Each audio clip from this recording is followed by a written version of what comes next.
Across the UK, online and on DAB. Talk Radio. We have ways of making you talk.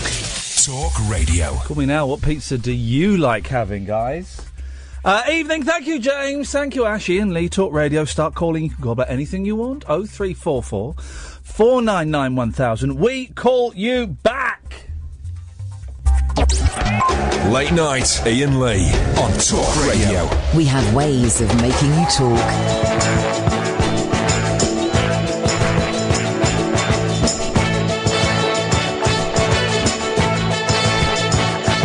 If a man can give a penny for another person's thoughts, then a man can spend a little more in thanks for all he's got.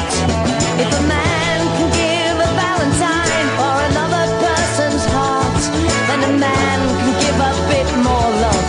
And he has got to start on the road to love, on the road to love, the road to love that winds and bends a good man's mind. If a man can give the time of day to a stranger he knows not, then a man can give a moment more in thanks for all he's got. If a man can give a damn about things he only knows in part, then a man can give a little life. And he has got to start on the road to love, on the road to love, the road to love that winds and bends a good man's mind. On the road to love, on the road to love, love that leads to joy for all mankind.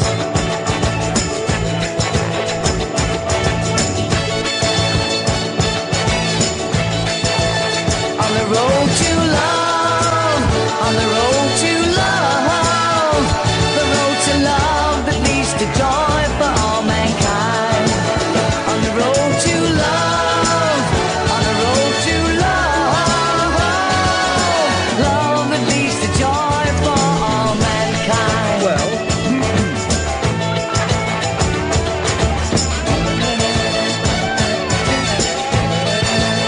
On the road to love, on the road to love, so the road to love that winds and bends. 0344 499 1000. I tweeted something. A friend of mine sent me a thing. My friend Glenn sent me something on Twitter yesterday and said, "Have you seen this?"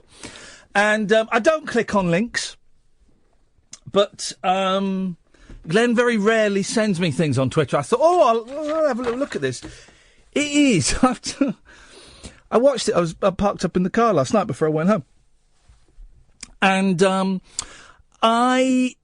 it is the most incredible bit of footage I've seen in ages. Absolute ages. I retweeted it last night at about 1:15. So some of you may not have seen the retweet. Some of you may have seen independently, and some of you may not have seen it at all. I'm going to play it, right? Have you seen this, the Dermot Murnaghan thing? Oh, it's incredible. Oh, it's incredible. Oh, it's incredible. I was in Sky. I guess this happened on Sunday. I was in Sky on Sunday, and I saw Dermot sat there at a computer, smiling to himself, and I wonder if he had this in mind. It really is. And this isn't... I'm not playing this apropos of it, being a phone-in or whatever. You may want to phone... You may want to phone in about it. You may not want to phone in about it. I don't know. I'm just playing it as an interesting thing, right? I don't really know what it shows or what it tells us or what, but it's about poppies, all right? It's about someone not wearing a poppy. And it went out on Sky News. And I kind of understand why Dermot was attacking this particular gentleman, a gentleman called Raheem Kassam, who was in New York, and he's editor-in-chief of Breitbart News, which is a right-wing news organisation, right? I can kind of understand why he raised the subject with him. But from the first response, he should have realised, OK, well, that was a dead end. Let's move on to another line of questioning. And he didn't. And I'm glad he didn't, right? Because it's a really uncomfortable bit of television. You don't need to see it to get how uncomfortable it is. You'll get it from the audio of it. It's about 2.5 minutes long. So Dermot is in the Sky studio, and Raheem Kassam is in, I believe he's in either in Washington or New York. I think he's in New York. And he has, he was, I think, with Nigel Farage when he met Donald Trump. Okay, he's in a picture with Farage and Trump, and that's referred to. And let's just have a listen to it and see where we go. And let me get it to the start. 0344 499 1000. If you want to call in about this or anything else, you don't have to call in about this. Let's this work. Very good to talk to you, Mr. Kassam. Can I ask you first of all, when you and the others met Donald Trump, why weren't you wearing a poppy? Very hard to find a poppy in New York City, actually. I had one that I had from England in my other coat, but we got some new coats for the trip, and I forgot to move it over, so that was all that was. Well, I was in New York City all last week covering the elections, and guess what? I had a poppy, everyone I was with had a poppy, the Americans had poppies, and you couldn't find one. Yeah. No, I had one on my other coat. In fact, I was wearing it just before we went up. I was stopped on the street by a couple of Canadians who recognised my poppy and said, thanks for wearing that, and they were wearing theirs as well. So, believe me, there was no attempt to be not wearing poppies. No, well, it's the act of wearing them. They said, well, Aaron Banks managed to get his hands on one. Brought one over because he flew over the day before from England. Of course, I've been over here now for a long time, and my poppy got a bit tatty, and so I thought it probably wasn't best to be wearing it in a picture. But it's funny enough you bring that up. I didn't realise you were going to ask that. Today I made a donation of £300 to the Royal British Legion. So I think it's not just about poppies. It's about making sure that these charities are helped financially as well. But it is about the actual display, is it not? To show the poppy. Yeah. Yeah, I mean, I don't know where you're going with this. I've told you I had a poppy on my other coat. It seems a bit silly. Well, you can tell that to the British Legion, can't you? Nigel Farage, also not wearing one, 2 years ago, was saying how he was very, very miffed about not being allowed to appear at the cenotaph. Yeah, I don't know what the question is, Darren. Well, the question is the disrespect. I mean, would you like to apologise for it? I mean, it doesn't really sound to me as if you forgot it is a good enough excuse. Well, like I say, I donated £300 to the Royal British Legion today, well before I knew you were going to ask these gotcha questions. Your producer billed me as coming on to talk about the meeting with Donald Trump, and quite frankly, I've been wearing a poppy for weeks now, and I've been over here in the United States. I had a poppy on my coat. This is silly politics, Dermot. Can we talk about the issues? We certainly can, but there are colleagues of mine who appear on the news, who decide not to wear a poppy and make such donations as your own and get dumped upon by members of your party and by others. Well, why do they choose not to wear them? I didn't choose not to wear one. Why do they choose not to wear one? OK, well, we are going around in circles, but they forgot to wear them. Well, now you don't want to talk about it. Now, Raheem Kassam, he was the guy that everyone was saying was a bit. He was running for the leadership of UKIP, and he was a bit too right wing. Right, so I'm not a fan of his. But that's a masterclass in how to be an arse, isn't it? It's just appalling. And the beauty of it, when he kind of comes, well, there are other presenters who choose not to wear it. He thinks he's got him, of course he hasn't. There is, you might want to call in about that. There's no real conversation. I just thought it was such a stunning piece of stupidity. And I quite like Dermot. I think Dermot's, I've seen his bare arse crack. That's a true story. I used to use the same jib as him. He was always running. He was always on the running machine, pounding away. And I've seen him naked, and I've seen Simon Pegg naked. These things happen, guys. These things happen. But it's just such a deliciously uncomfortable interview that fails on every single level. Why am I playing that? Well, tonight I haven't got anything. I'm a spent force. I'm a husk. I was yay close to going, do you know what? I don't think I can do it today. You know, I had a kind of a tough day, and I say tough. I struggled to get out of bed. I mean, it's tough. It wasn't dodging bullets or anything. But that was it. So I'm not sure. You know, last week we did a show where we didn't have anything, and it was a lovely experiment. This is literally a shell of a man sat in a studio for 3 hours, and we'll see what happens. Tonight's show setting is functional. It may or may not work. It may be good. It may not be any good. I've got some stories in the newspapers to talk about. I've got some bits and pieces we can talk about. We'll see what happens. But if you are a new listener, don't judge me on this show. Don't judge me on this. You're more than welcome to call in 0344 499 1000. I'm Iain Lee. This is Talk Radio. The radio show for people who know the best part of the day is the night. Late night Iain Lee on Talk Radio. We have ways of making you talk. I shall be going to see what's it called? Fantastic Beasts or whatever it's called. I'm going to go and see that at the weekend. The boys are very, very excited by that. Very excited. Looks proper. I'm hoping it's going to be one of them films what is actually proper scary. That's what we're after. Proper scary. 0344 499 1000 is the telephone number if you want to give me a call. For those of you who are new to the show, let me do my little spiel. For those of you who've heard this before, indulge me for 3 minutes. You don't need to listen. I know that some people is always banging on about how his film's different. It's boring. Well, you know, we're getting more and more listeners every night. Most other radio shows at this time of night will be talking about, gosh, I don't know, Lord Farage. The Trump talk has kind of cooled down ever so slightly. And other bits and pieces, like HS2 is a big news story of the day.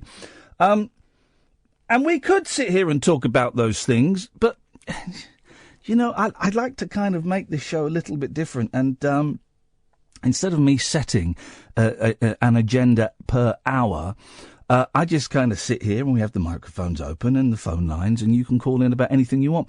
I've made a rule yesterday that you can't call in about Brexit or Trump unless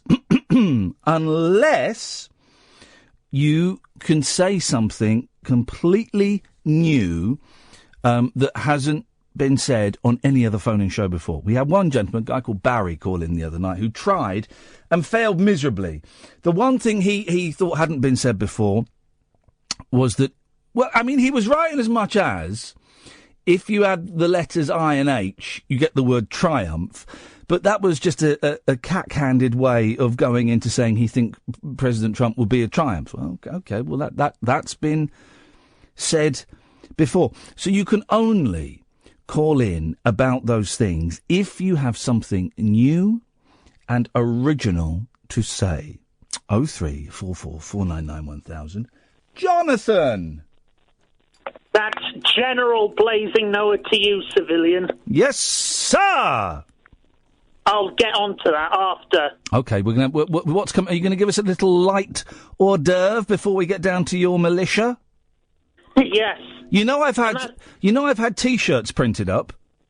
Yeah, that's what I wanted to speak to you about. Uh-oh. You listening, Scott? What gave you the right to make those without my permission?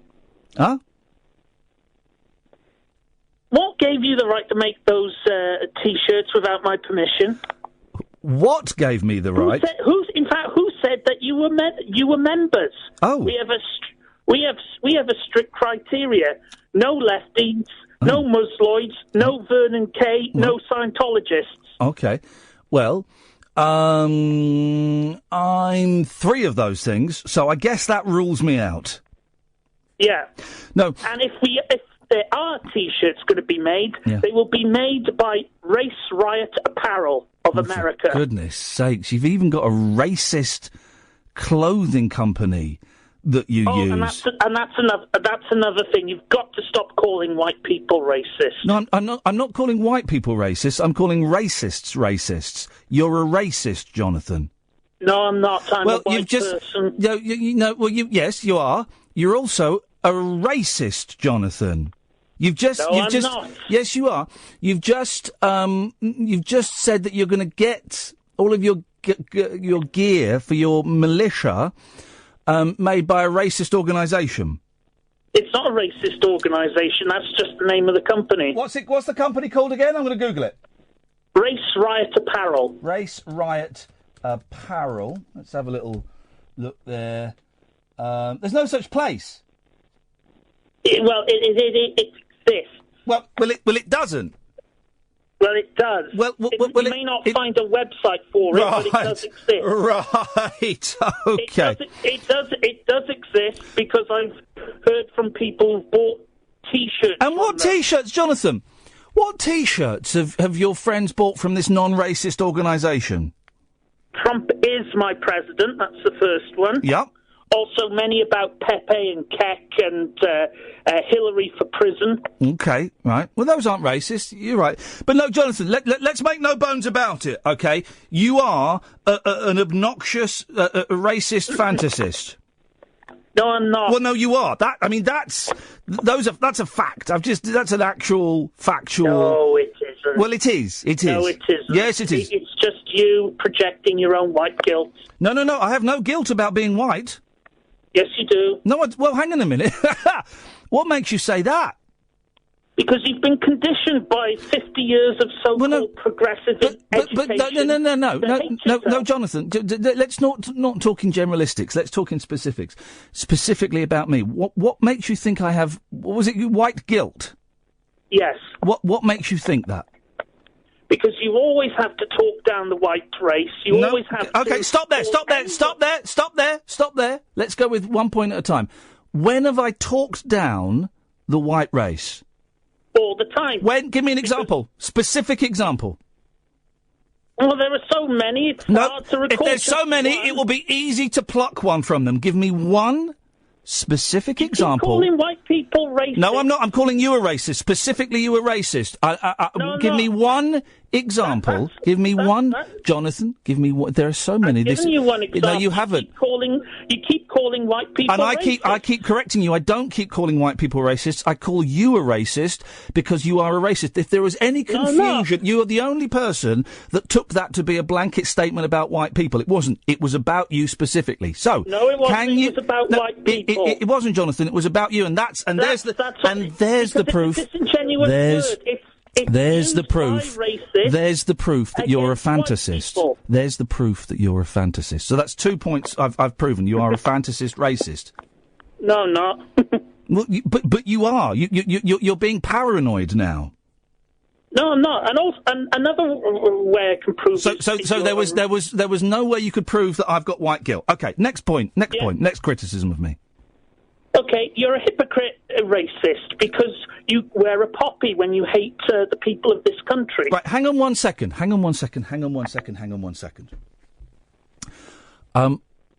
Why do I... There's so much in that sentence that's delicious. What makes you think I hate the people of this country? Because you're always calling them racist. No, I'm not. Jonathan. I'm really prepared to have this conversation, but you've got to... OK, let me make it easy for you. Shall I make it easy for you? If I gave the impression that when I called you, Jonathan from Swansea, a racist, if I gave the impression I meant all white people, that was my mistake. I apologise. I thought it was clear when I said that you are a racist. I thought it was clear I specifically meant you. If there was any confusion around that, Jonathan, you have my apologies, and so you cannot now say that I call all white people racists because I don't. Well, you want to replace white people with immigrant savages because... Well, hang on a minute. Right, we're going at this sentence at a time. Right.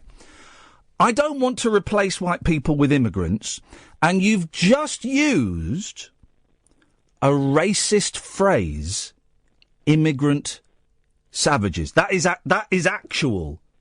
No, it isn't. Yes, it is. That's a truthful. No, Jonathan. Now who's being post-truth? No. Ian? Now who's being post-twat, Jonathan? That is an actual racist statement. And you're very good at calling us out. Oh, you always say racist. People always say racist. Well, you people, Jonathan. It's not racist, you people, the extreme right, always bring out the post-truth line these days. No, that's actually the left.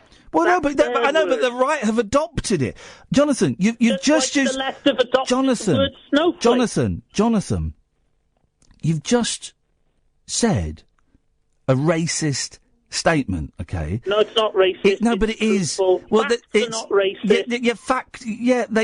They can be when they come from the mouth of a racist, and it's not a fact. Not. You're confusing facts with feelings. Yeah, and you're confusing facts with the tosh that's spilling out of your particularly bile-filled mouth this evening. You're even angrier and more nonsensical than normal. At least normally you're a little bit light-hearted, and we know that there's a bit of racism going on, but we kind of turn a blind eye to it because you don't bring it up on the show. But when you say when you make speak untruths, like I want, what was it? All white people replaced by immigrant savages. A, that's a lie. B, that's defamatory. C, that is kind of libelous, but I'll let you get away with it. And D, it's racist. And you're an intelligent man. You're an intelligent man. So you know that all those points I just made are correct. You know that. No, it's the policy of the British establishment. Oh, but I'm not the dude. I'm not the British establishment. We're talking about me specifically. Me specifically. Well, have you been co-opted? Explain what you mean by that. That you've been co-opted by the establishment to push their memes and agenda. I don't know. Do you mind if I just text my Zionist media bosses and ask them? It's not the Zionists I'm worried about. It's the cultural Marxists. Okay. Jonathan. Sometimes you spout the biggest amount of utter bollocks. I mean, really. And tonight, you really have gone... You know, you've taken it to a brand new level. What's going on in your life that makes you so angry? Because I know that you're a nice bloke, and I know that you're all right, and I know that you might be a little bit racist, but I don't think you're the massive racist that you portray on here. You just like people to hate you. Well, there is a certain gratification of being hated. I thought there might be. Say hello to Bill. Hello, Bill. Hello, are you a traitor or are you a hero? What are you waffling on about, son? Just the double standards of the media and the politicians and the establishment when it comes to race baiting. Oh, mate. Oh, John, listen, you're obsessed. It's not healthy, son. I tell you what's not healthy, and it's people complaining about the poppy on both sides of the argument. You've got, on the one side, FIFA telling us what we can and can't wear in our own country, and on the other side, you've got a bunch of people like James O'Brien and Tony Blair who hate the people of this country, but wear the poppy anyway in the middle of October as a political prop to pay lip service to the fact that they give a damn about our grandfathers killing their heroes in 1945. Okay, so why does James O'Brien hate the UK? Well, listen, James O'Brien isn't here, so I think it's unfair to. I think it's unfair to Jonathan. If Bill sang to you, would that help? No, I tell you what would help. Bill, sing to Jonathan. Come on. We need a song now more. We need hope in our heart now more than ever, Billiam. So sing away. Sing, sing, sing. Johnny, Johnny, stay away from the news. Why don't you just chill out and go for a walk or something? And maybe meet a woman. And maybe you'll be less stressed. Unleash the love. Release the hate. Stop staying at home because you sound like all you do is I won't say it, but it rhymes with date. Jonathan, feel better? I'd feel better if the Royal British Legion gave Tony Blair's blood money back. Bloody hell. What is wrong with you? Honestly, what is wrong with you, pal? No, seriously, mate. You're like, oh my God, you're like some sort of racist Rainman. Jesus, what is There's tonight's podcast title, The Racist Rainman. Thank you for that, Bill. No worries, mate. Thank you, mate. There we go. That was... You're like the racist Rainman. Bill's been calling me for about 10 years. I've never heard him so excited as he was then. And that's kind of how the show works. You don't have to be a racist or a singer to call in. It helps, but you don't have to be. 0344 499 1000 is the telephone number if you want to give me a call. You can call in about literally anything you want. I'm Iain Lee. This is Talk Radio. Late night conversation worth losing sleep over. Iain Lee. On air and off the leash. On Talk Radio. We have ways of making you talk. Well, Jonathan's going to be unhappy. It's Black Friday soon. Black Friday. I don't get it. 0344 499 1000 is the telephone number. I don't get it. It's where people go and fight over TVs and that have been reduced by about £5. Or there'll be a shop and it'll have two TVs for a tenner and the rest of the stuff. But anyway, it turns out it's a con. Who'd have thought it? Who'd have thought it? Oh, yeah, it's a con. All it's good for is local TV crews to set up inside the shops so that when the doors are opened or the barriers are lifted, they get all the shites? They get all the shots of people fighting and falling over on the floor. The person who's first and then trips over in the rush and then is at the back of the queue. Wonderful. Anyway, it's all a con. So, if you're going to be a part of it, you're a sucker. You're a sucker. 0344 499 1000. Beware of Black Friday bargains, says Sean Poulter, the Consumer Affairs editor of the Mail. He's so concerned, he's put the word bargains in inverted commas. Half of prices are higher than in the months before and after the so-called sales bonanza. We all know that's how sales work, don't we? If there's a sale, generally, it's like 3 weeks or something before. For 3 weeks before, they'll up the prices, and then they'll put a big sign on saying sale, and they'll reduce it to the original price. Suckers. Here's the thing I've decided. Right. First of all, I've got too many things, so I'm stopping buying things, and that's also good for my wallet. I've stopped ordering books and DVDs. Although I got sent a book today. Where is it? Oh, it's out there. Got sent a really good book today. I'm going to try and crash read it because I want to get the guy on. No sign of Tony Robinson. I'm guessing that's not happening. Did you get an email saying it was happening? I didn't get an email saying it was happening. I hope it happens. Is he? I don't know. Have you spoken to the lady? Brilliant. All right, groovy. Well, we'll sort that out.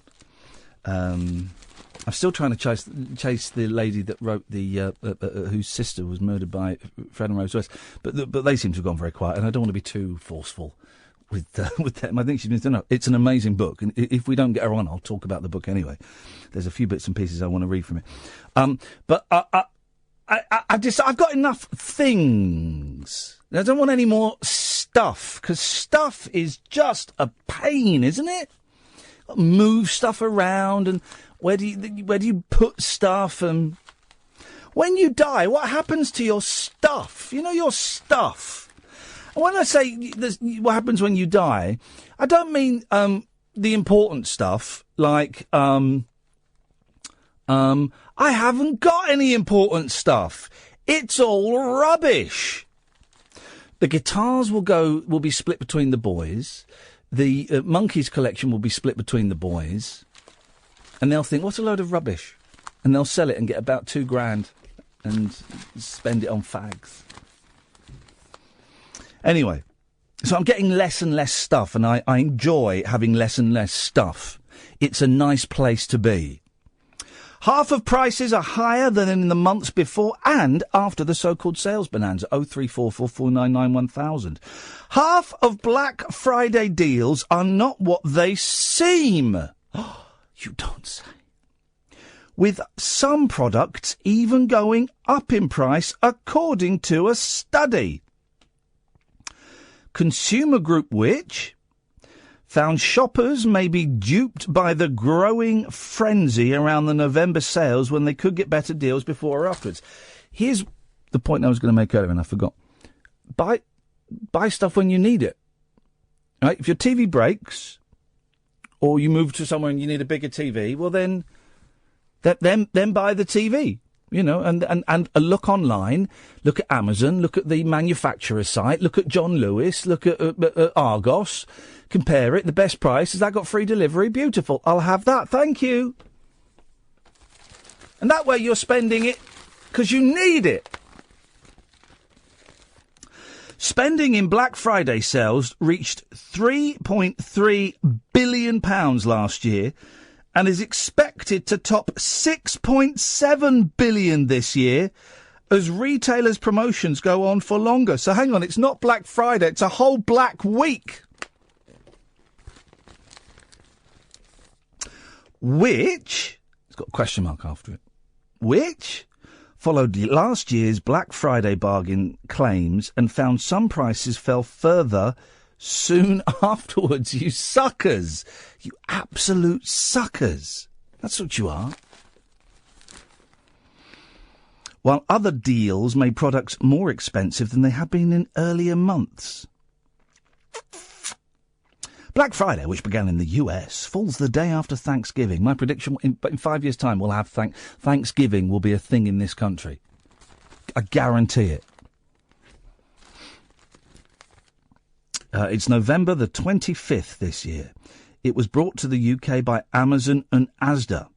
But retailers across the high street and online now take part, with many promoting price cuts ahead of the day itself. I've told you how to save money buying clothes. I never pay full price in Gap. I get all my shirts from Gap, right? And I never pay full price, because if you go on their website and sign up, every day, literally every day, I get a voucher from Gap. And sometimes it'd be 25%. If it's 25%, not interested. I'm not going for that. 40%. Quite often you get 40% off. So sign up at Shop at Gap. And if we all did it, they'll go bust. No, hang on. Researchers at Which track deals for 20 gadgets and home appliances on various sites for 3 months before and 2 months after Black Friday last year. They found 49% of the products on offer were actually cheaper before or after Black Friday.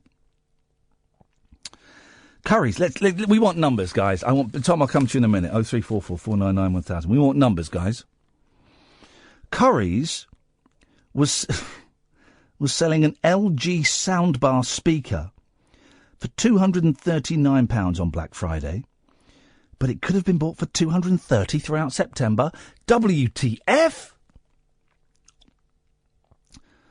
It sold a Samsung washing machine, Jesus, for £1,149, with a claimed saving of $450. However, the price fell by about £70 2 years later. Who buys a washing machine for £1,140?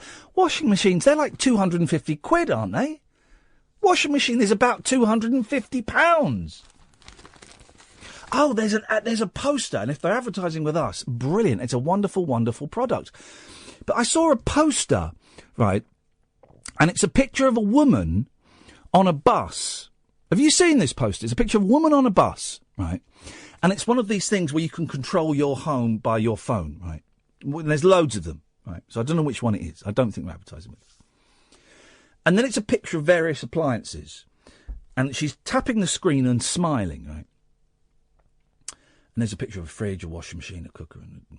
And it says, the caption is, "That's the washing done." I don't... But you have to have had the clothes and the tablet in the washing machine.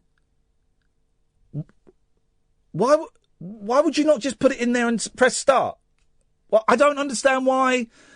The clothes might get creased. Well, most washing machines, especially the ones that cost over £1,000, they have a timer on it. You can set the timer. But why? I've got some clothes. I put them in the washing machine. I put the tablet in. I shut the door. Shall I do it now? No, I'll do it later on when I'm on the bus. Because I've got an app. So I'll wash the clothes when I'm on the bus. That way, when I get home, they'll be nice and freshly cleaned for me to put on the clothes horse. What? Why would anyone be on the bus and go, oh, it's 11 o'clock. Time for me to I'm just doing the washing machine. It's on my phone. I know, it's brilliant. Why would anyone do that?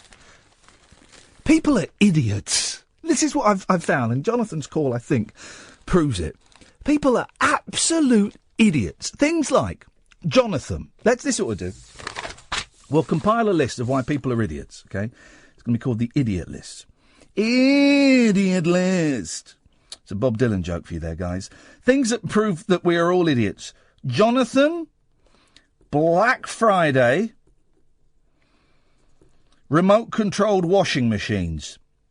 0344 499 1000. It took 40 minutes, but we have a theme for the show. We're compiling an idiot list. Uncut after-hours conversation for the up-all-night generation. Late night Iain Lee on Talk Radio. We have ways of making you talk. 0344 499 1000 is the phone number. Let's go to Tom. Evening, Tom. Evening, hip, hip, hip. Hip, hip, hip. Tom, what you got for us, boss? Well, first of all, just a quick question. Mucky Cato, a reference from last week, I think? Yes, sir. Do you believe that was a real Mucky Cato incident? I would never question a gentleman who's claiming to be pleasured whilst being on the phone to us. I would never question that, Tom. It would be disrespectful of me. I was in shock disbelief, but laughing and holding my belly in from laughing. Brilliant. Well, he really had to hold his belly in so that access could be... Anyway. Right, so I'm stuck on the M25 where I have been for over 3 hours and done about 3 miles.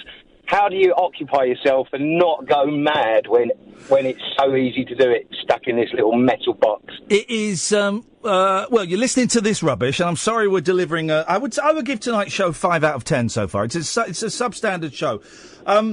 There's... Well, Racist Rainman was his pleasurable self. That was good. By the way, if anyone wants to start a band called Racist Rainman, I will totally play bass in that.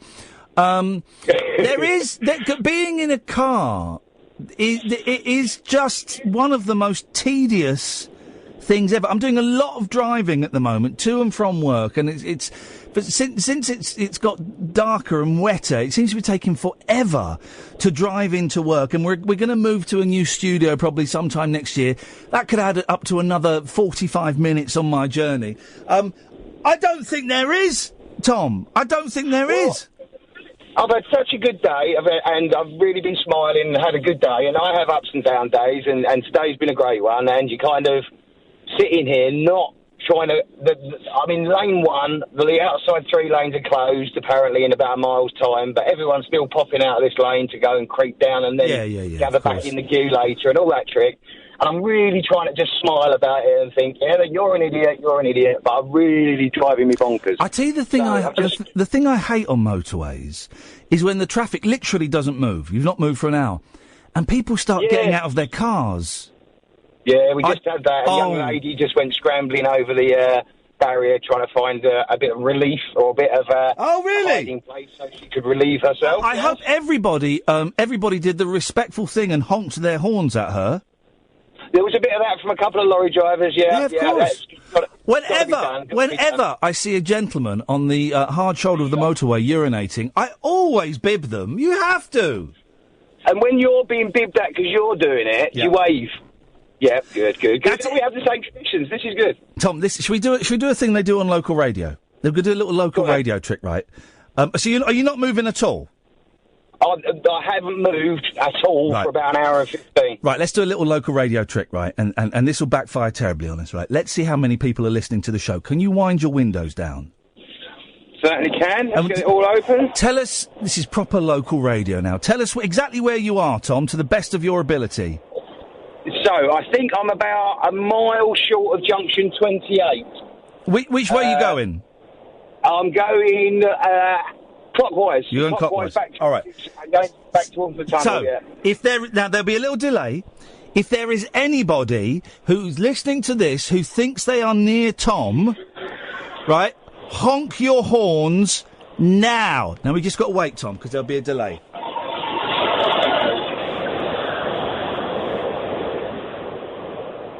Yeah, that's not gone well. Shut up. Shush. Delay, it's the delay.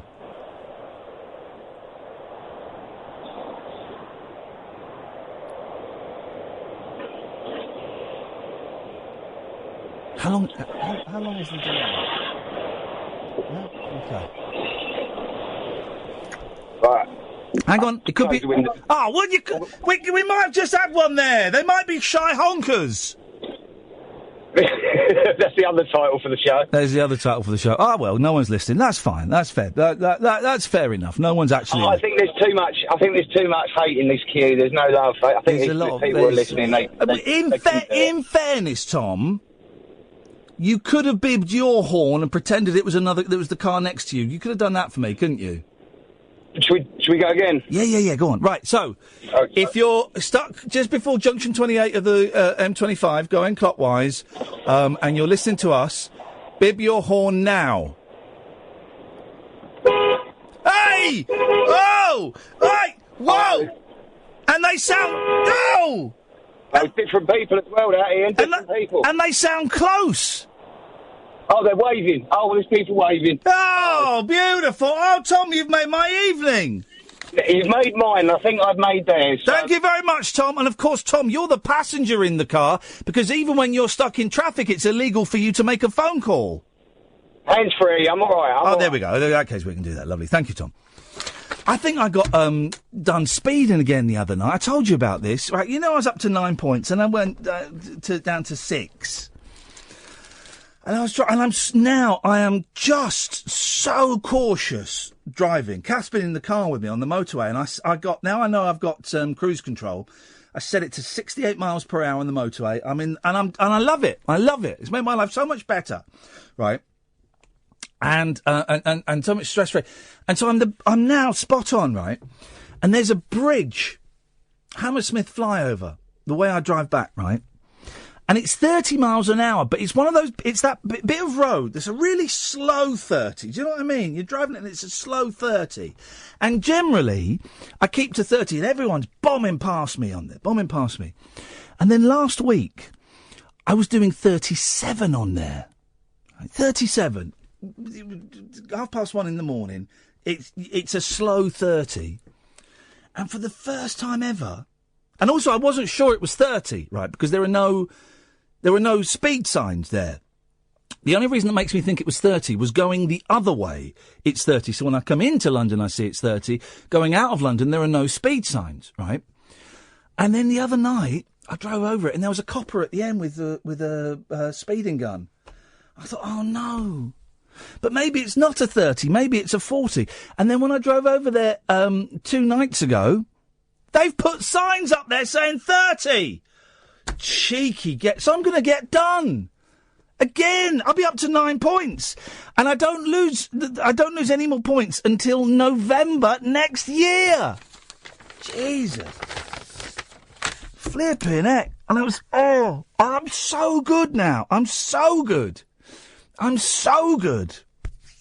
Oh, man, alive. Another reason to jump off a bridge. 0344 499 1000 is the telephone number. Let's go to... Connor, I'll come to you in a minute. Let's go to Jerry. Evening, Jerry. Well, I'd say Tom's committed a criminal offence. It's illegal to blow a horn in a stationary vehicle. Say that again, Jerry. Tom's blowing his horn in a stationary vehicle. He's just breaking the law. Bibbing the horn is? Yeah, breaking the law. pick an ordnance stationary vehicle. Well, in that case, we're going to have to give the details of our last caller over to the police, and I apologise for that last caller, but... And tell you what, a Wi-Fi washing machine wouldn't have me in a traffic jam, would it? Well, why would anyone want to do their washing remote control? I mean, that's just ridiculous, isn't it? Have you got built-in dryer as well? Have they got what? Built-in dryer. I don't... That's a fire hazard. Are you not supposed to do the drying when you're out of the house? Then? No, it's a fire hazard. Oh, blimey. Oh, bloody hell. My cousin went to the fire security, he said, you're not supposed to leave washing tool dryers on. No, that's not true. It's because he said ice. It's not legislation. He said ice. Actually, not legislation, but actually, there are a series of tumble dryers that keep bursting into flames, aren't there? Yeah.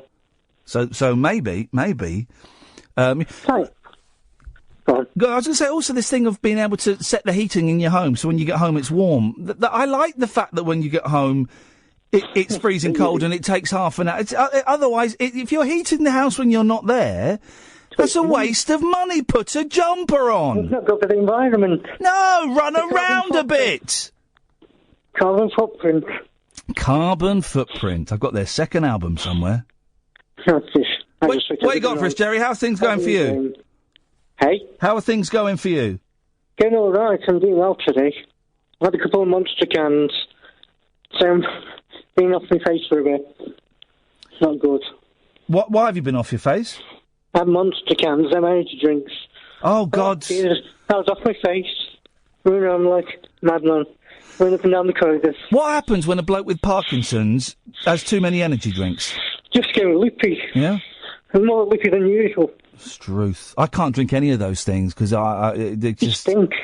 Yeah, they just. I remember one night when I used to drink. I remember in San Francisco, and I discovered vodka and Red Bulls.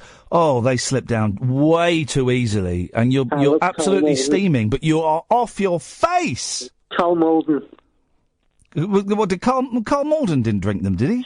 To San Francisco. Well, yeah. Yes. I thought you were saying he invented the Red Bull and vodka. No, he might have done. He might have done. It's true Nesmith's mother invented Tipex, is that true? Michael Nesmith of the Monkees, his mother invented Tipex, yes, and she would go from door to door, office to office, with a big jar of it, selling it. What's he like, Nesmith? He seems a bit moody. It's just his image. Nesmith is... Oh, I interviewed him, he was all right. And what people don't know is that Mickey Dolenz's mother invented the delete key on early computers. The best instrument, the Wi-Fi washing machine. No? Yeah, exactly, Jerry! We're living... What's that film that everyone recommends to me? It actually isn't that good. Idiocracy. Where the whole world, the country of America and the world are run by idiots. Steve Martin back catalogue's enough for me. Yeah. Terrible actor. Oh, hang on a minute. Here we go. Look. Jane is tweeting, "Hooray, it's Jerry. Here to cheer us all up." You got fans, Jerry? No, I think he's being sarcastic. No, unfortunately, I don't think she is. I think Who she's is that? That's Jane. Jane C. Jane C. Yeah. Nice. Thank you. Anyway, I've got an idea for Christmas. Oh yeah, go on. Get Lindsay Lohan, right, and do a fitness video with Nigel. Christmas stocking builder. I befriended Nigel on Facebook, then I immediately unfriended him. I tell you why. Someone sent me a message yesterday saying that he's talking to unsavoury types on Facebook and he needs a lot of money. All right. Oh, Jesus. Yeah, exactly. I popped up on mine just because you might want to be friends with. I thought, no, not a chance. But I've been really clear to him from the start that he won't get much more than 60 quid out of this song, right? But of course, Nigel is slightly different from us and processes information in a different way that we do. So I would say to you, Jerry, that song we did, you'll get about 60 quid, and you'd understand you're going to get about 60 quid. Well, I think Nigel processes that as he's going to get about $5,000. So he's talking to people. Someone told me he's talking to people on Facebook, and they're kind of bullying him for money and stuff like that. And so I befriended Nigel on Facebook, And then I couldn't see any shenanigans, and so I unfriended him. And part of me wonders how much responsibility I have for him, and actually, I have very, very little responsibility for him. No, it's going to mind. Yeah. I can give what he wants. Yeah. And I've been very, very clear from the outset, he's going to get about 60 quid. I've not got the money yet, so it's not me going, yeah. But the lesson from this, Jerry, is never get involved with listeners in financial transactions. No, nasty. Nasty. Ex-party. Yeah. All right, Jerry. Okay, thank you very much for listening. Give me a say later, Kath. Stick it up your bum. Ta-ta. Connor, I'll come to you after the news, if that's all right. So you get a fair crack of the whip. 0344 499 1000 is the telephone number if you want to give me a call. We're compiling an idiot list. Things that prove that in 2016 we are all idiots. And also you can call in about any old Iain, any old Iain. It's very, very simple. 0344 499 1000. You call up, you speak to either Kath or Ed. They'll take your name and your number and they will call you back. It's Talk Radio. Across the UK, online and on DAB. We are Talk. Talk Radio. Give it some lip. Talk Radio. Another 2 hours to go. Connor, you'll be up after the news, and it could be you, dear listener. 0344 499 1000 is the telephone number. We've got Jonathan, we've got Black Friday, and remote control washing machines. What else proves we're idiots? Late night, Iain Lee on Talk Radio. We have ways of making you talk. Here's a message from the Haters Club, dedicated to the one I love. I've been cursed by your wicked kiss. Once felt it's forever missed, forever missed. I'm a member of the Haters Club, and I'm hating every minute of me without you, you without me. Give me some of that misery, that misery. I'm a high hater. I run with the best like Darth Vader and the Witch of the West, poisoning apples to make you ill, like Cruella de Vil. I'll set you up for the kill. It's such a twisted state of bliss, indulging in such hatefulness. I just need a prequel to redeem my evil, 'cause I wasn't always like this, like this. Seeing couples hand in hand makes it hard for me to understand. Me without you, you without me. Give me some of that misery, that misery. I'm a high hater. I run with the best like Darth Vader and the Witch of the West, poisoning apples to make you ill, like Cruella de Vil. I'll set you up for the kill. I'm jinxed with the curse. I got nothing but bad luck. Could I be superstitious? Don't blink. Cross my heart. Hope to die. Why's your love so vicious, vicious, vicious, vicious? I'm a high hater. I run with the best like Darth Vader and the Witch of the West, poisoning apples to make you ill, like Cruella de Vil. I'll set you up for the kill. Hater. I run with the best like Darth Vader and the Witch of the West, poisoning apples to make you ill, like Cruella de Vil. I'll set you up for the kill.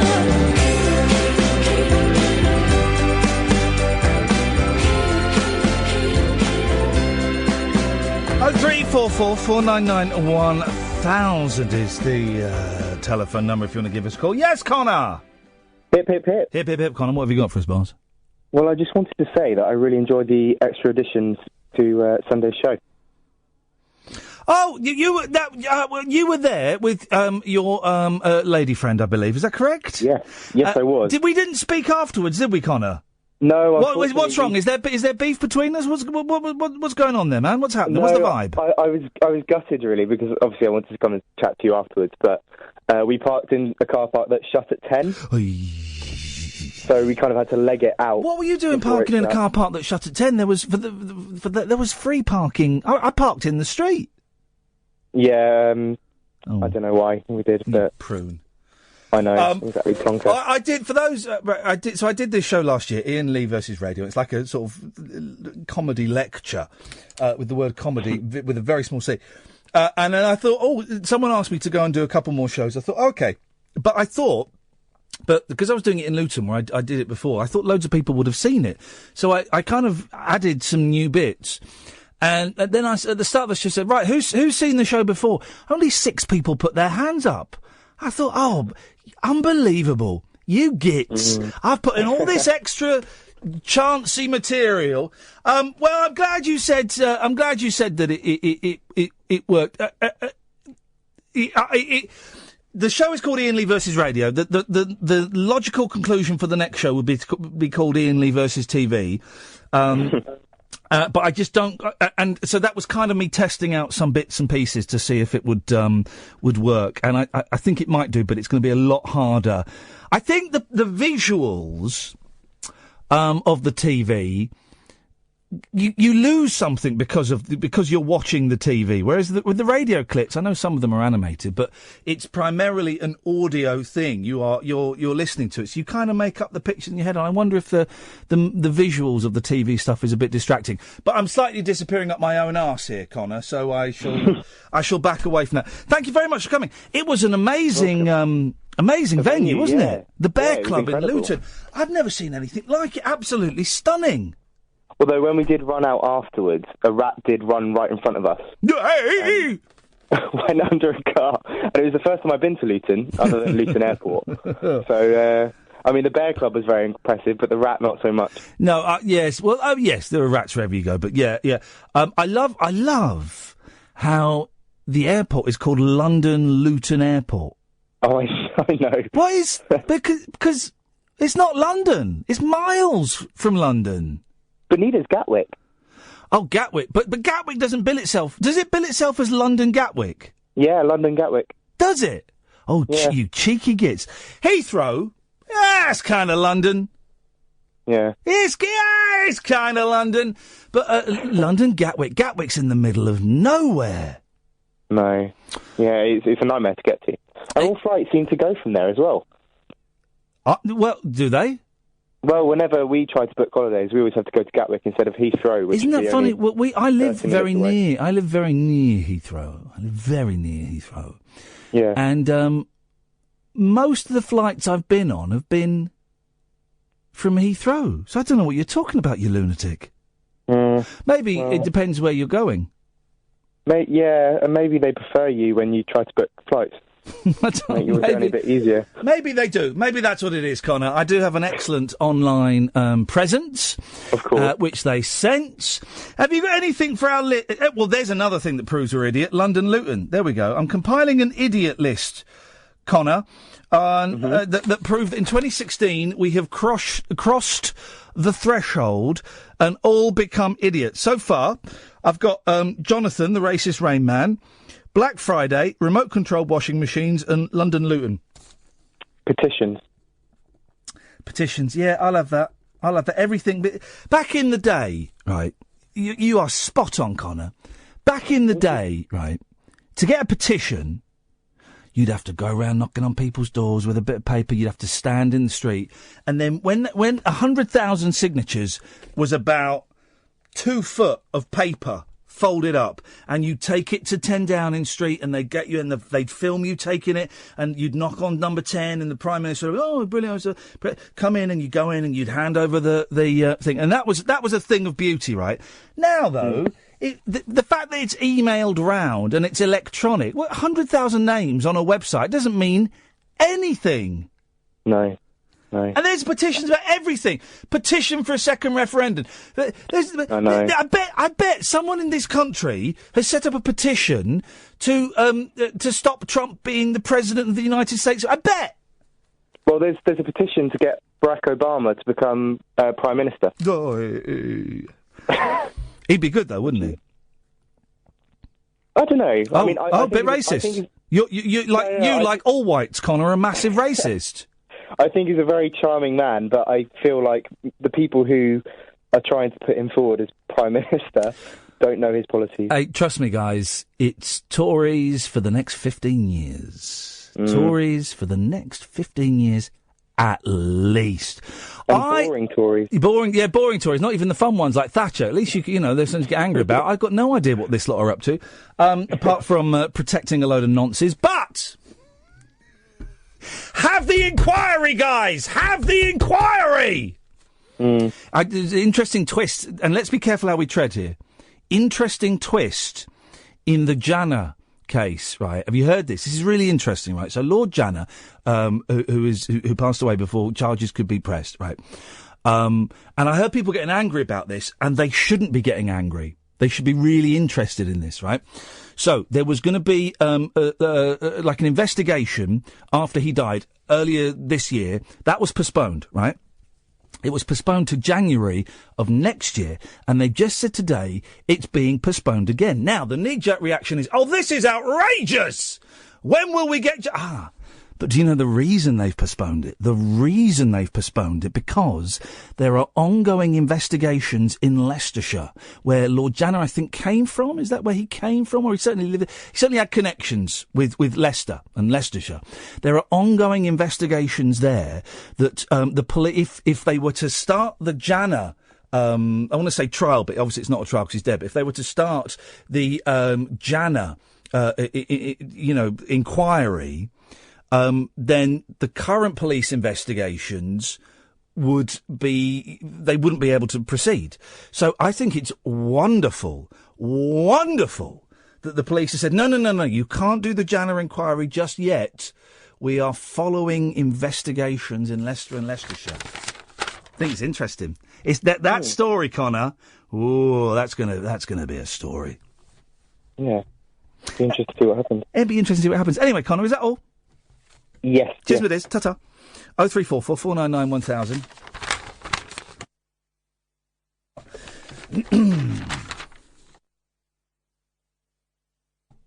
Huh? Yeah, exactly. 0344 499 1000 is the telephone number. Oh, I watched a brilliant film today, right? And all of you lot on Twitter, there's another reason we're idiots, asking people on Twitter what films to watch. Doesn't work, right? I was in Costa, the young lad. Okay, let me tell you something about the staff in Costa, right? Yesterday I did something in Costa. I made a phone call, which I will tell you about at some point when I'm ready to tell you about. But I made a phone call that I found very upsetting, right? And I was in tears in Costa, right? In tears in Costa. I'll tell you about it another day. I was going to talk about it tonight, but I don't really feel the vibe. I was in tears in Costa, right? And there is a young gentleman who works there. He can't be older than 20. Right? Very tall. I look at him because he's a very beautiful, blonde young man, really slim. And I keep thinking, I was that slim when I was your age, boy. You've got another thing coming. And I wasn't particularly keen on his service. But... right, I'm sat in this corner and I'm making this phone call, which I will go into at a later date with you. Don't worry. And I kind of, was welling up a little bit. And so I turned, trying to hide my face from the people in Costa, because you don't want to be seen to be crying in Costa. And this young man, who couldn't have been older than 20, came up and put his hand on my shoulder and he said, "Do you want me to get you another cup of tea?" And I went, "Oh, no, I'm fine. He said, "Are you sure?" And he didn't do it in an overpowering way or an overbearing way. He didn't do it in a nosy way. And it wasn't, he didn't put his arm around. He just gently put his hand on my shoulder and said, "Would you like another cup of tea?" I went, "No." He said, "Sure?" And that was it. And And I thought, blimey, he's a boy. He's a boy. And to show that level of sensitivity at that age, you know, I'm literally old enough to be his dad. I'm 23, 24 years older than him. To show that amount of sensitivity and maturity at that age, he's gonna be a fine young man, isn't he? Well, he is a fine young man already. And then about half an hour later, I went out and I bought another cup of tea, and he said, "Are you all right now?" I said, "Yeah, I'm fine." And I wasn't fine, but we didn't need to go into details. And I said, "You're a very kind young man. Thank you very much indeed." And I just thought that was amazing for a boy that age to display that. I thought was incredible. And then there's another fella who works in there. I'd get on my nerves. He's a similar age. And I remember I went in there and asked, because I'm never sure if it's Costa or Nero that has chamomile tea. One of them does and one of them doesn't. It's Nero, right? But this was Costa. I went in and I said, "Have you got chamomile tea?" He went, "What? You got chamomile tea? What?" And it's like I'd gone in and go, huh? Sorry? He couldn't say, what is that? I said, "It's a type of tea." He said, "It's a fancy, you like your fancy teas, do you?" And then he started, I said, and then I remembered, of course, they don't have them now. I went, "I'll have a peppermint tea, please." And then this was ages ago, and he said, "How's your day going?" I went, "Oh, it's not brilliant." And then he went, "Go on, tell us about it." He's like 18 years old. I went, "No, you're all right." He said, "No, go on." I went, "Nah, you're all right." And then today he said, "How's your day?" And I told him, and hopefully he won't be asking me again after that. 0344 499 1000. This is Talk Radio. Late night Iain Lee. Unfiltered night talk with the original king of unconventional conversation on Talk Radio. We have ways of making you talk. Oh, you know, on this show, we're big fans of brown noise. Very big supporters of brown noise. 0344 499 1000. Love it. Love it. It's the noise that makes you cack yourself.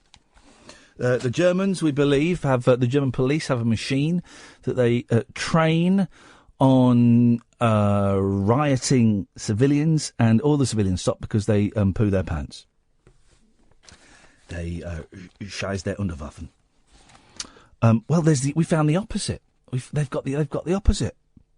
Fatboy Slim has got the opposite to the brown noise machine. Fatboy Slim says he ramps up the bass so much at his gigs, he nearly brings his female fans to orgasm.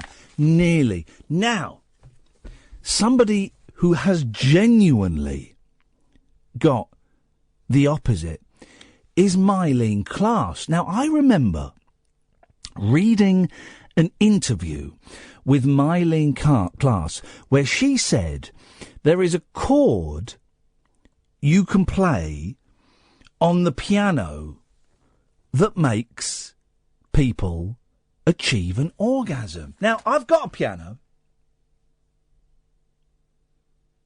I haven't found that chord yet. Haven't found that chord. But did anyone else? She goes, "Oh, I've got..." When she was married, she says, there's a chord in the piano that makes men and women orgasm. Oh, imagine that. If I found out what that chord was, we would have to sell the piano, because I would become very dehydrated. It used to be that ding, ding, ding, ding, ding. The Double Brit Award-winning DJ and producer, real name Norman Cook, said women had told him that his shows had sent them to the brink of ecstasy. Well, that's why Zoe Ball left him. She was going to the brink and then coming back. Fatboy, 53, who is separated from wife Zoe Ball, wrote on Instagram, "I was about to do..." No, that wasn't one of his. So that your Born Slippy joke doesn't work. That's not Fatboy Slim. I was about to do Fatboy Slim's voice, and it's just dawned on me, I've never heard Fatboy Slim talk. I have no idea how Fatboy Slim talks. I imagine it's something like, I've DJ'd and girls have come up to me and said, I nearly had an orgasm from the strength of that bass. So I wonder what other noises can be linked to bodily function. So we have a noise that makes you poo, a noise that makes you... I wonder what other noises. Well, the sound of running water can make you pee-pee, can't it? James is on the line. Evening, James. Good evening, Ian. How are you doing? I'm all right, thank you, James. What have you got for us tonight? Well, I was calling. You may have already told us, but I listened to the radio most nights, and you didn't tell us what happened about the Cat Stevens tickets. I was really curious to know what you were going to do. Well, the Cat Stevens tickets, for those who don't know, I bought them for 200 quid for 2 tickets, and they were for this coming Sunday the 20th. And like an idiot, I didn't check my diary, and I'm working. I'm doing a show in St Albans. And it was, I thought, oh, that's okay. Well, I will just sell them on for face value. I'm not a tout, James. I'm not a tout. But I looked at first of all, I didn't have the tickets. It was all email. And it said you need to bring a print off of this email. You need photographic ID and the credit or debit card that was used to purchase the tickets. And suddenly I was in an absolute nightmare. An absolute nightmare. And I phoned up the company that sold them to me, Ticketmaster, and I begged and I pleaded, and I said, look, it's 200 quid. I'll take 100 quid for them. They went, we can't do that. I said, look, I'll take 50 quid for them. There's going to be 2 empty seats. Yusuf isn't going to want 2 empty seats in the show. Eventually, James, we, through a lot of toing and froing, I got them to say they'd give me a refund. But, and here's the rub. They said we'll give you a refund. But also someone got in touch and said, Ian, I'd like those tickets. And so I was going to get a full refund, and I said, okay. It got very complicated. I transferred them into someone else's name. Is basically what happened. Okay, because I'm going to the concert, and I was thinking if you weren't able to get rid of them and the empty seats were there, I was going to do like a cutout of you. I could have taken a photo of where you were supposed to sit. Well, do you know what, James? It might still be worth doing. You know, screw the loser that I exchanged the tickets with. They shouldn't have trusted me. Get a picture of me off the internet, print it off, cut out a mask, and away you go. I will try, but I'm sure it'll be very serious in there. So it will be. No, I think he's. I've seen him before, and it's a very. He's an enjoyable entertainer. I'm deeply envious of anyone that's going, but I'm hoping that you'll give me a call next week, James, and let me know how it went. I hope it'll be terrible. Well, I hope it'll be good, but I'll call you on Monday and I'll let you know how it went. Okay. Well, fingers crossed it'll be awful. Lovely. Speak to you then. Thanks very much indeed. It got really, really complicated. They were going to give me my money back, but then someone said, "Oh, I'll have them," and I said, "Oh, okay. Well, if I sell them back to Ticketmaster, you won't be able to buy them. So let's see if we can transfer it." And we did. But boy, oh boy, you've got to push hard with these guys. You really do. 0344 499 1000. Someone's telling me. What? Someone's telling me there's a machine that makes you vomit. What is this? Sonic nausea device makes you want to throw up. Is this actually real? No. This can't be real. A machine? No, I don't believe that's real. Until someone sells me a link where someone sent me a very funny tweet. Johnny Two Hats. How the F is an orgasm the opposite of cacking your pants? Do you not think it is, Johnny Two Hats? I think it is. No? Kyle.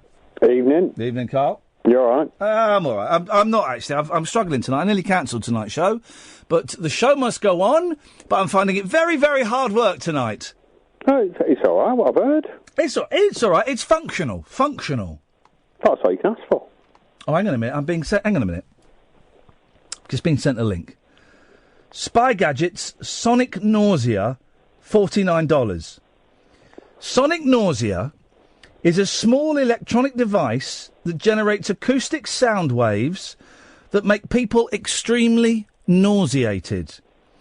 This device produces a unique combo of very high-pressure sound waves that, in a short amount of time, lead most people in its vicinity to become nauseated. Its effects include irritation, sweatiness, headaches, loss of balance and queasiness. Well, there's no vomit. The uses of this device are endless. Endless? I can think of one. However, the sonic nausea should be used with discretion. Have a noisy neighbour? Stick the sonic nausea in his bushes. He will certainly have trouble keeping people at his house for long. The school bully? Oh, you are joking. The school bully could really use a case of nausea to teach him a lesson. No. That's outrageous. I want one, and I want to use it on Kath. Well, don't go sticking something anywhere near bushes. That's a recipe for disaster, surely. That really is. That really is. Hang on a minute. I'm going to tweet that. Amazing. A nausea-inducing machine. I want one of these bad boys. I want one. Anyway, Carl. Well, no, there's a couple of bits. I was going to say the thing about the antidote when you were talking about Norman Cook, or the opposite rather. Yes. I thought that would be something that would make you constipated. Surely that's the opposite of having a loose bowel. No. Is it not? No. Sure? Yep. It's an orgasm. All right. And then the other thing was... apology accepted. Well, do I owe you an apology? Well, no, I've accepted it. It's fine. All right, okay. We're quits now. Okay. And the other thing was the guy that was on before with the petitions. And I was going to mention this on Friday, but have you actually seen what some of these petitions involve? No. I've got a couple here. Get Emmerdale to scrap the dog theft storyline and make a public apology. I want fish and chips served in newspaper again. Yeah.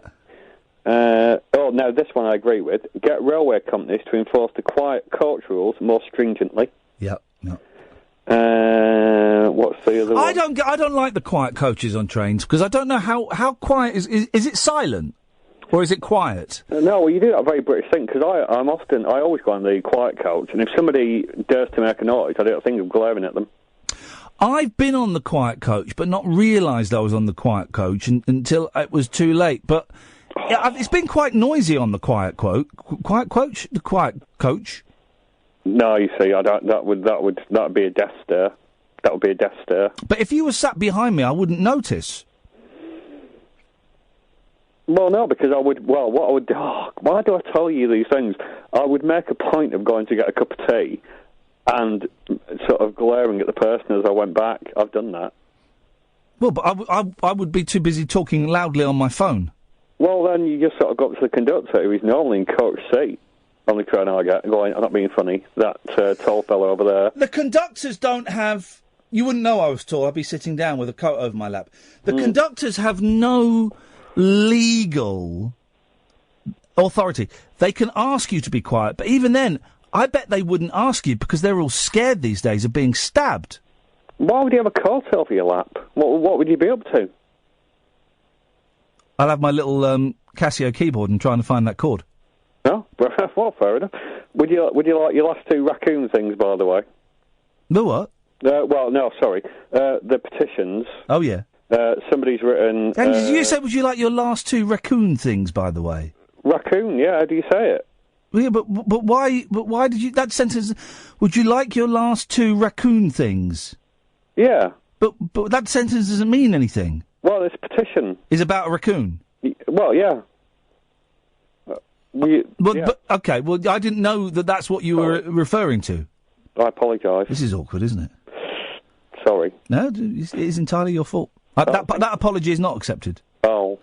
It says, allow raccoons to go on walks in a secure manner if owned before August 2016. That got rejected, so the same person started another one going, you recently rejected my petition about renaming raccoons.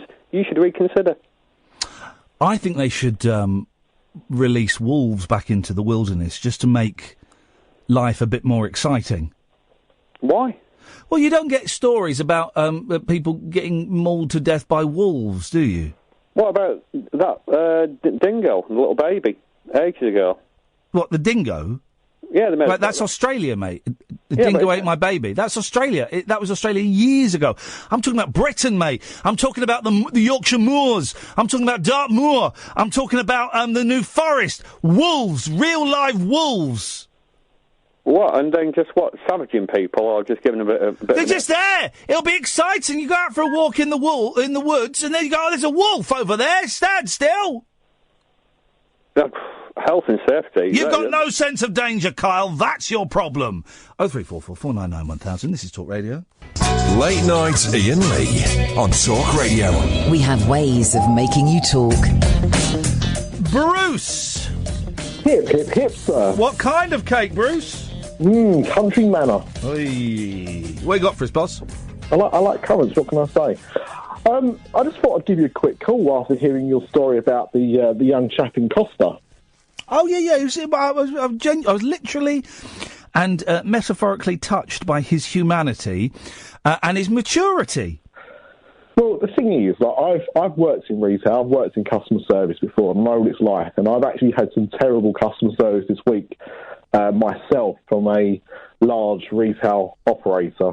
I won't go into details about it, but they offered for me to exchange an item they sold as faulty, which they shouldn't have been selling, into another store that was 4 miles away, and they said they'd pay 23p a mile for me to get there and back. Huh?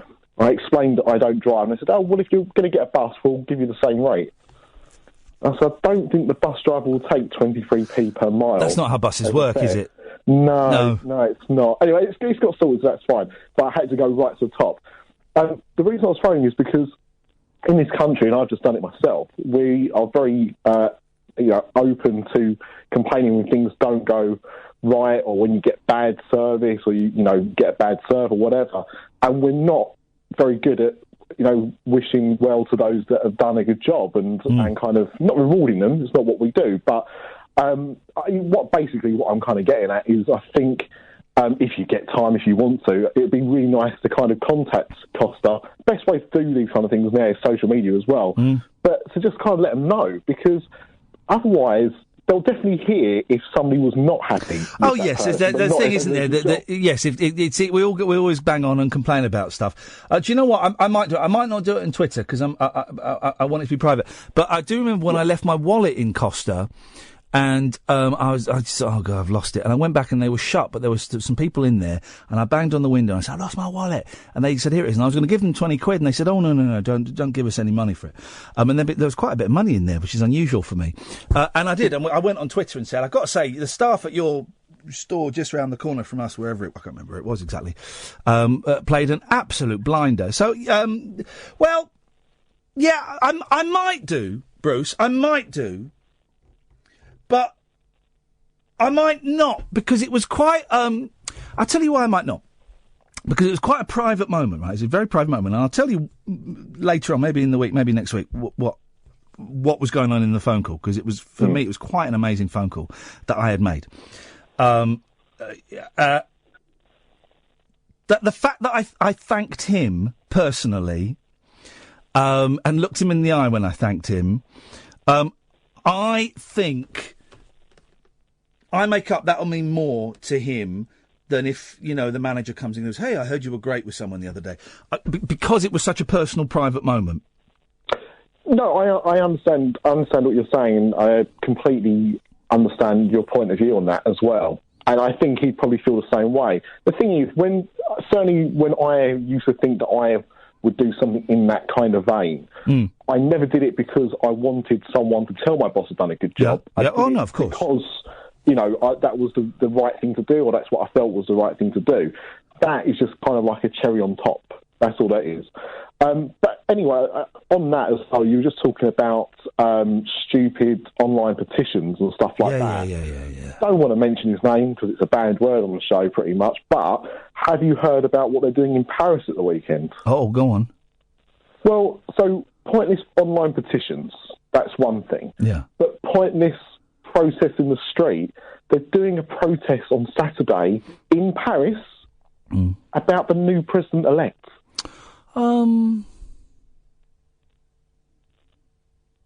See, the protesting thing, I get what you mean, because I get what you mean, but I also get that protesting is actually a physical representation of people expressing an opinion, and I don't have such a big problem with that as I do with the petitioning. I mean, I've got nothing against protests in real life. Yeah. I'm not saying that. It's more the fact that it's completely pointless where it is.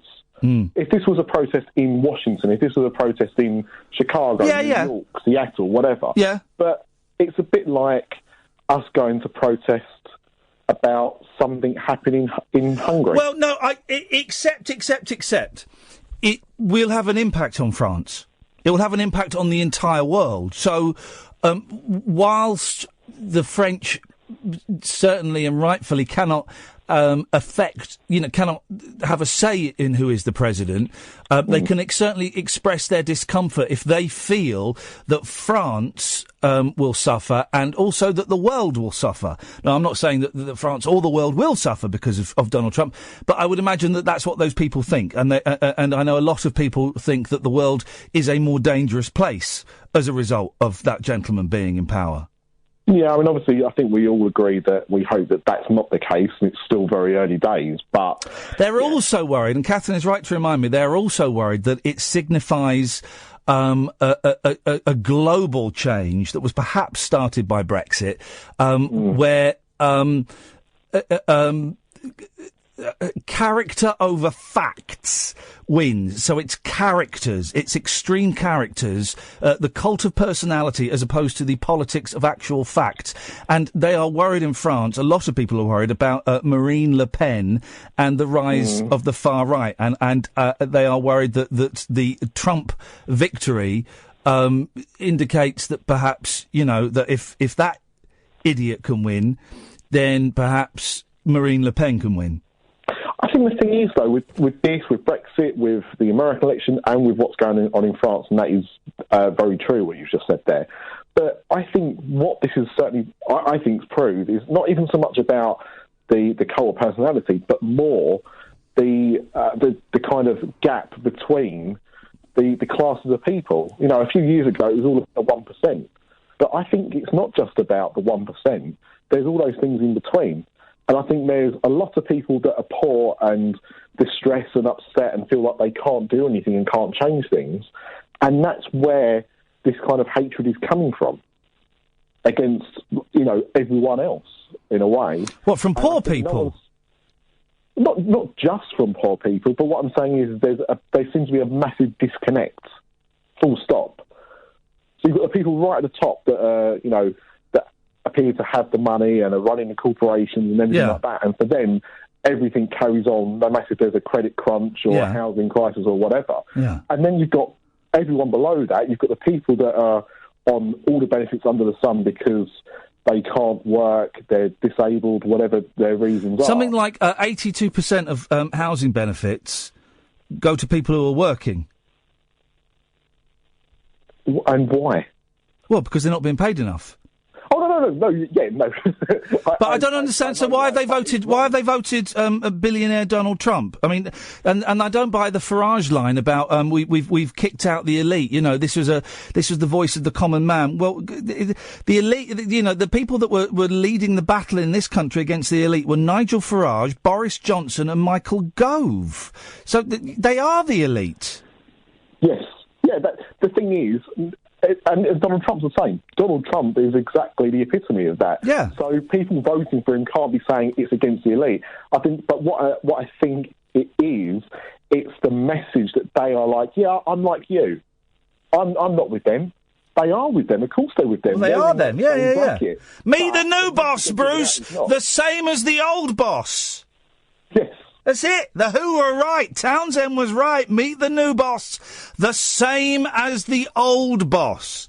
It'll always be the same. 0344 499 1000. I'm Iain Lee. This is Talk Radio. The radio show for people who know the best part of the day is the night. Late night Iain Lee on Talk Radio. We have ways of making you talk. Evening, Dennis. Good evening. Good evening, Dennis. What have you got for us this evening? I'm very glad I didn't hear anything about Mr. What's name being in. I've been in hospital for a week. What the hell's been going on with you? Well, I walked across the room and found I was walking backwards. Oh. Fell over, crashed against some furniture. Yeah. My wife had to go outside because it was daytime and there weren't many men about. Oh. Get two friends, dragged me like a sack of spuds to the bottom of my folding chair. Yes. Got me up in that. Then they sent for an ambulance. Yes. He came and had a go at me. Good. It stood me up again. Oh. 10 minutes after, I fell over again. Yeah. And I wound up 6 hours lying by the side of my bed with a light on, screaming for my missus because she's partly deaf. Yeah. You can bloody laugh anyway. Yes. I got these fellas, they came in and they put me up on a screen, put me onto the bed. Yes. Another bunch of ambulance folks said, "Oh, wouldn't it be better you in hospital?" So I said, "Yes, to get out of this bloody row." So I don't know anything about Trump. Oh. I don't know who won Come Dancing. I don't know half a dozen stories from me. You're like the fella who's in hospital during Day of the Triffids when the meteor shower happens and everyone goes blind apart from him. Yeah, that's right. So what's wrong with you then? I had a urinary infection. Ah. Were you a bit delirious? No. Anyway, no, they said that was making me fall over. I couldn't understand that. Yeah. Well, I've been drinking gallons of water, and as soon as I put gallons of water in, I'm taking gallons of water out. Cranberry juice. Aren't you supposed to drink cranberry juice? Water, so Oh. I said to him, what about putting a thing in my dick in? He said, we don't do that anymore. What? So they strapped one on the outside. Well, that was useless. You had a strap... Hang on a minute. I'm confused. You had a strap on? No, I put a thing on my dinky do. A catheter? Oh, but no, not a cat. No, that was on the inside. This is on the outside. They put a new system now. Right. Well, I've hardly got any bloody dinky do. They've cut your dinky do? They pushed it into it. Oh! It's bloody hopeless. I mean, when I was a young man, my dinky do was like a baby's arm with a pressed fist. Yeah, thank you very much. Yep, okay. Now, there's an image. It's like an oyster. Oh, God. He said that a couple of minutes. Okay, please, dear God, don't keep describing your young dinky do. But I'll tell you, great hospital, the L&D. I was doing a show in Luton on Sunday. Were you? Yeah, and I mentioned you, and you got a big round of applause. Well, they should have come to the hospital and given me a clap there. Well, I said, I was tempting fate. I said that Dennis was still alive and that you got a big round of applause. But little did I know you were so close to death's door, Dennis. No, I wasn't as bad as that. But I'm just saying too, they're a great bunch of people in the L&D. And I've said to you the other day, you know this 50 Shades of Grey? Yes, you're obsessed. So many different colours. I said we should have 50 Shades of Brown. Because, Christ, we're all the same brown. Nobody's white, nobody's black. We're all shades of the same brown. What? And some gorgeous people in there, believe you me. Well, I've got no idea. Now, are you still delirious? No, I'm not delirious. I'm stopping up to my 2 o'clock system like I always do, into bed. They fitted me out with all sorts of bloody alarms and things. Oh, yes. Now, I'm reminded. George has reminded me. George has just tweeted. Are you on Twitter, Dennis? Put me on Twitter. Are you on Twitter, Dennis? Not as far as I know. Okay. George says, don't forget to make sure this chat is exceptional for the memorial show. Now... Well, because you are... Listen, you've obviously not been very well. We never know if each phone call is going to be the last phone call. Very much. So we have to make sure that we talk about something amazing. So if this was the last phone call, and I hope it isn't, Dennis. Yeah. But if this is the last phone call, we can go, I remember the last... I don't want to say, I remember the last time Dennis phoned in, it was about how he used to have a big penis and now the doctor's pushed it in. So we want to make it something that we can remember. So, Dennis. Yes. How many Germans did you kill in the war? None, because I was 14 when it started, but... What? I built a knife out of a 14-inch file. Yes. I was going to sell my life dearly, but I did have a pair of good running shoes. Right. Because if any German had come, there'd have been the Bismarck right down the road. Right, so you're telling me that if the Germans had come, you'd have run away? Too bloody true. Right, okay, so we can't have the last phone call as him talking about being a coward or a conchi. Tell us about Lon Chaney Jr. Lon Chaney Jr. He used to be played horrible people in American television. The man of 1,000 faces, and you ran a bowling club with him, didn't you? Ran a bowling club, no. But he pulled funny faces, no doubt about that. He's a weirdo. Well, I thought you did a bowling club with him. No. A bowling alley. Oh, yeah, bowling alley, yeah. No, it was Douglas Fairbanks Jr. Douglas Fairbanks Jr., yeah. Oh. Always wore a flower in his lapel, but it was made of suede. Yes. It wasn't a real flower. Yes. He said to me, "Could I borrow my toothbrush?" Now, hang on. Well, we're working in this. Could he borrow your toothbrush? Yeah. Yes. Cleaned his teeth with it, then he scrubbed his bloody nails with it, and he gave it to me black. Douglas Fairbanks Jr. Yeah.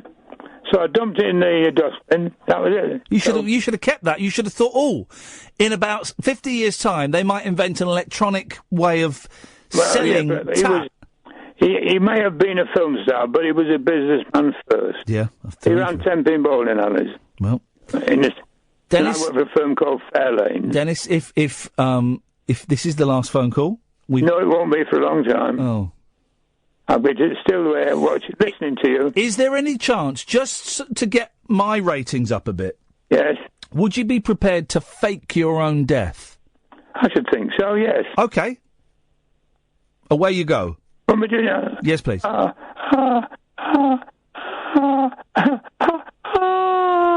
Dennis, I said fake your own death, not fake an orgasm. I'm dead. There we go, you see. Click that, because when he does die, we'll play that continually on a loop. 0344 499 1000 is the telephone number. If you want to give us a call, you're more than welcome to. Let's go to Dan. Yes, Dan. What is the mystery of Abbots Langley Fire Brigade? Gosh, I can't remember. Nor can I, and you're the host. Yep. I mean, you said tonight's show was functional. I'm here to put the functional in it. Right. You sound quite happy tonight, Ian. Oh, I feel terrible, Dan. Absolutely terrible. Could I cheer you up? Probably not. Could you? You can try. Go on, Dan. Try. I don't know now. Oh. I just laughed at my lady, not wife, throwing a glass of blackcurrant juice at the cat because she thought he was an evil monster. Oh, the dog's going in tomorrow to have her insides cut out. The best bit about that is that shaved bit they do. You know, when they shave to get to the skin so they can obviously do the operation. Yeah. You get this flat grid. It looks like a waffle inverted of no fur. But we're going there because in the old days they would cut her open and take out all the bits, right, and then they'd sew her back up, and then you'd get the joy of the cone on the neck, right? But now they have an option. You can have that. That's the cheaper. Or you can have, this is safer, they do it keyhole surgery now, so they do a little cut and they suck all the bits out. And I said, oh, does she still get the cone on the neck? And they went, no, there's no need for the cone on the neck. And I went, oh, that's really disappointing, because I think all dogs look really funny with the cones on the neck. Yeah. Absolute silence. No, you're not allowed to be funny with vets or medical professionals. Absolute silence. No, they will see you as a bad person. The funniest thing... and my cat had to wear one once, but she kept working out to take it off. But I've seen a friend do this with a dog. Is you chuck them a biscuit and they miss it, and it kind of swirls around the cone, like when you put 5p's in those disabled, those charity box. The charity box. It goes round and round and round. It's like that, but with a dog biscuit. It's brilliant. You've got to do that to animals, but you can't be funny around medical professionals. No. Because I know you said you've got a problem with weight gain due to some medication. Yes. Now, I've been on that medication now for, let's say, 7 or 8 years. 7 or 8 years? Yeah. Now, at the time, I was in my 20s, and I mentioned to the doctor a couple of months after I started to take them. He said, well, have you had any side effects? I said, well, there's one thing. I won't go into that on the radio. That's done. But I said, the other thing is I've put a lot of weight on. I've put on about a stone in 2 months. They said, well, it could be the medication, but I've got to be honest, you're pushing 30. Oh, yeah. Yeah, I'm 36 now, so I've put on a lot more weight. I started putting on weight when I turned 30. 30 was, but then I stopped doing things that were stopping me putting on a lot of weight. But I haven't had chocolate it's day 6, right, of no chocolate and no sweeties. I've been really, really good. No chocolate and no sweeties. But I don't, and I'll weigh myself tonight. It'll be the first time I've weighed myself in a week. But I'm still fat. Well, you will be. I mean, the medication slows down your metabolism. Jeez.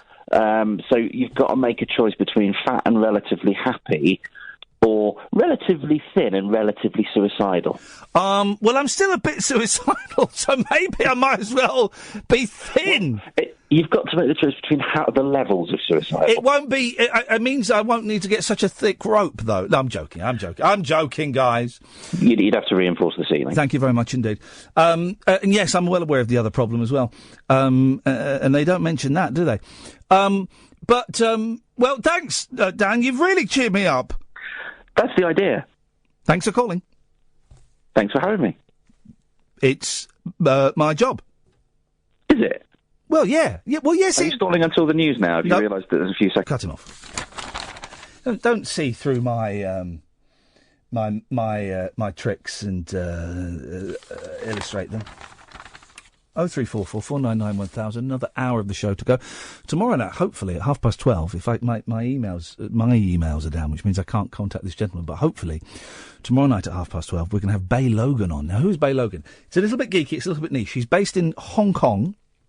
He's a film producer. He is a martial arts film producer. I think he's worked with Jackie Chan. But he's also worked on a lot of the Bruce Lee DVDs. If you've ever seen a Bruce Lee DVD and then thought, I might have a little listen to the commentary, he's the dude that's doing it. And I think he's behind a lot of the remastering as well and a lot of finding of the rare Bruce Lee footage and stuff like that. And he works over in Hong Kong. He's an English guy, I think, and he works in Hong Kong cinema. So we shall have a nice geeky chat about that. And he's got a book out, of course, coming out next year about him and Bruce Lee. So we'll have a nice little geeky Hong Kong cinema chat tomorrow night at 12:30, if you fancy it. If you don't, switch off. Simple as that. Another hour of this to go, dear listener. 0344 499 1000 is the telephone number. My name's Iain Lee. This is Talk Radio. Across the UK, online and on DAB. Talk Radio. We'll get you talking.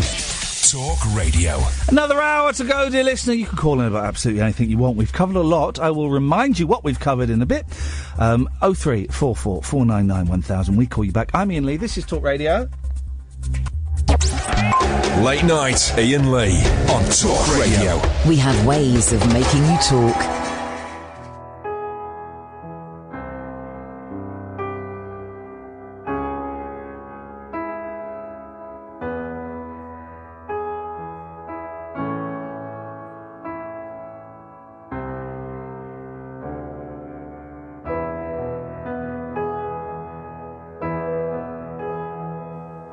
Streets like the rest of them, but I can't forget. Faces familiar and full of regret. I hated this place and all who came from it.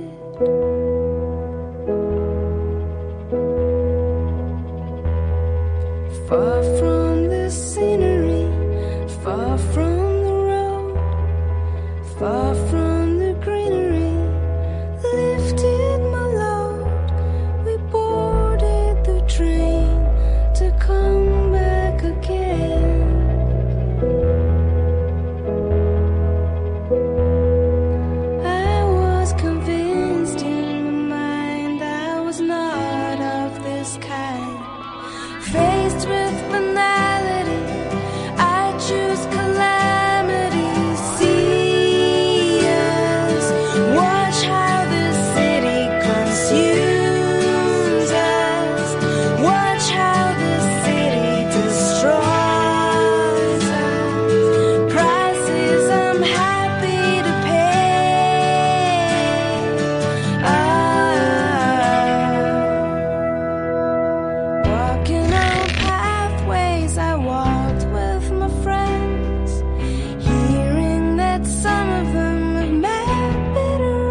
inside my head, fears never far from me. Walk you in my side, walk you in the day we met. We will disappear, we will reappear. We can disappear, we can reappear.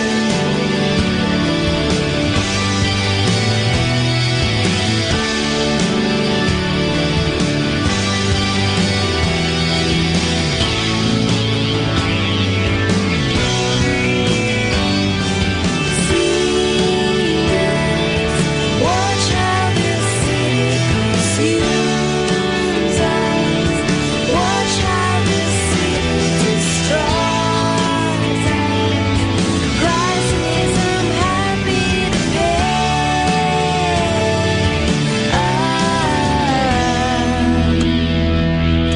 Oh, 03. Is that it? Is that it?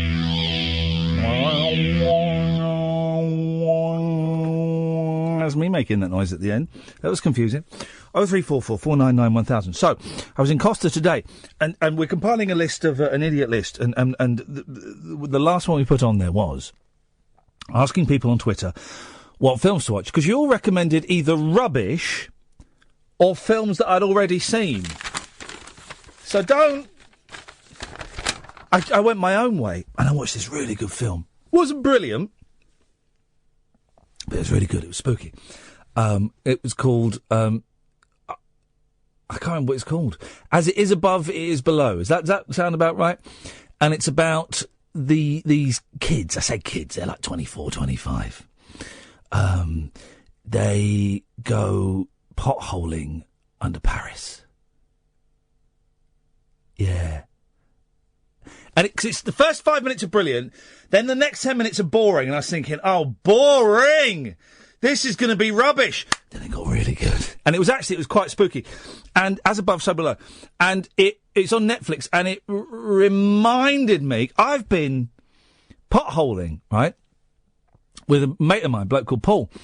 And we did it once, and it was terrifying, and it was wet, and it was cold, and it was hard work, and we were there for about 5 hours, and I thought we were going to die, and I thought, I'm never doing that again.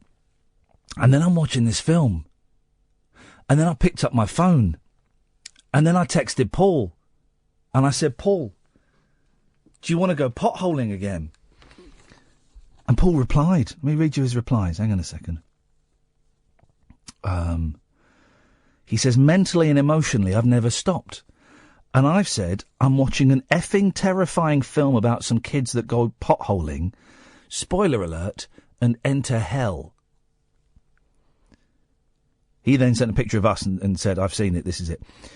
He says, yes. And then he sent a message saying, I'm physically significantly weaker, so what's the worst that can happen? And then he sent me about 4 news stories of potholers dying. Accident. An experienced caver was crushed to death. Next story. Body of student who died during caving accident is finally recovered 40 years after his death. He sent me loads of those. I'm thinking we might go potholing again. Honestly, it is.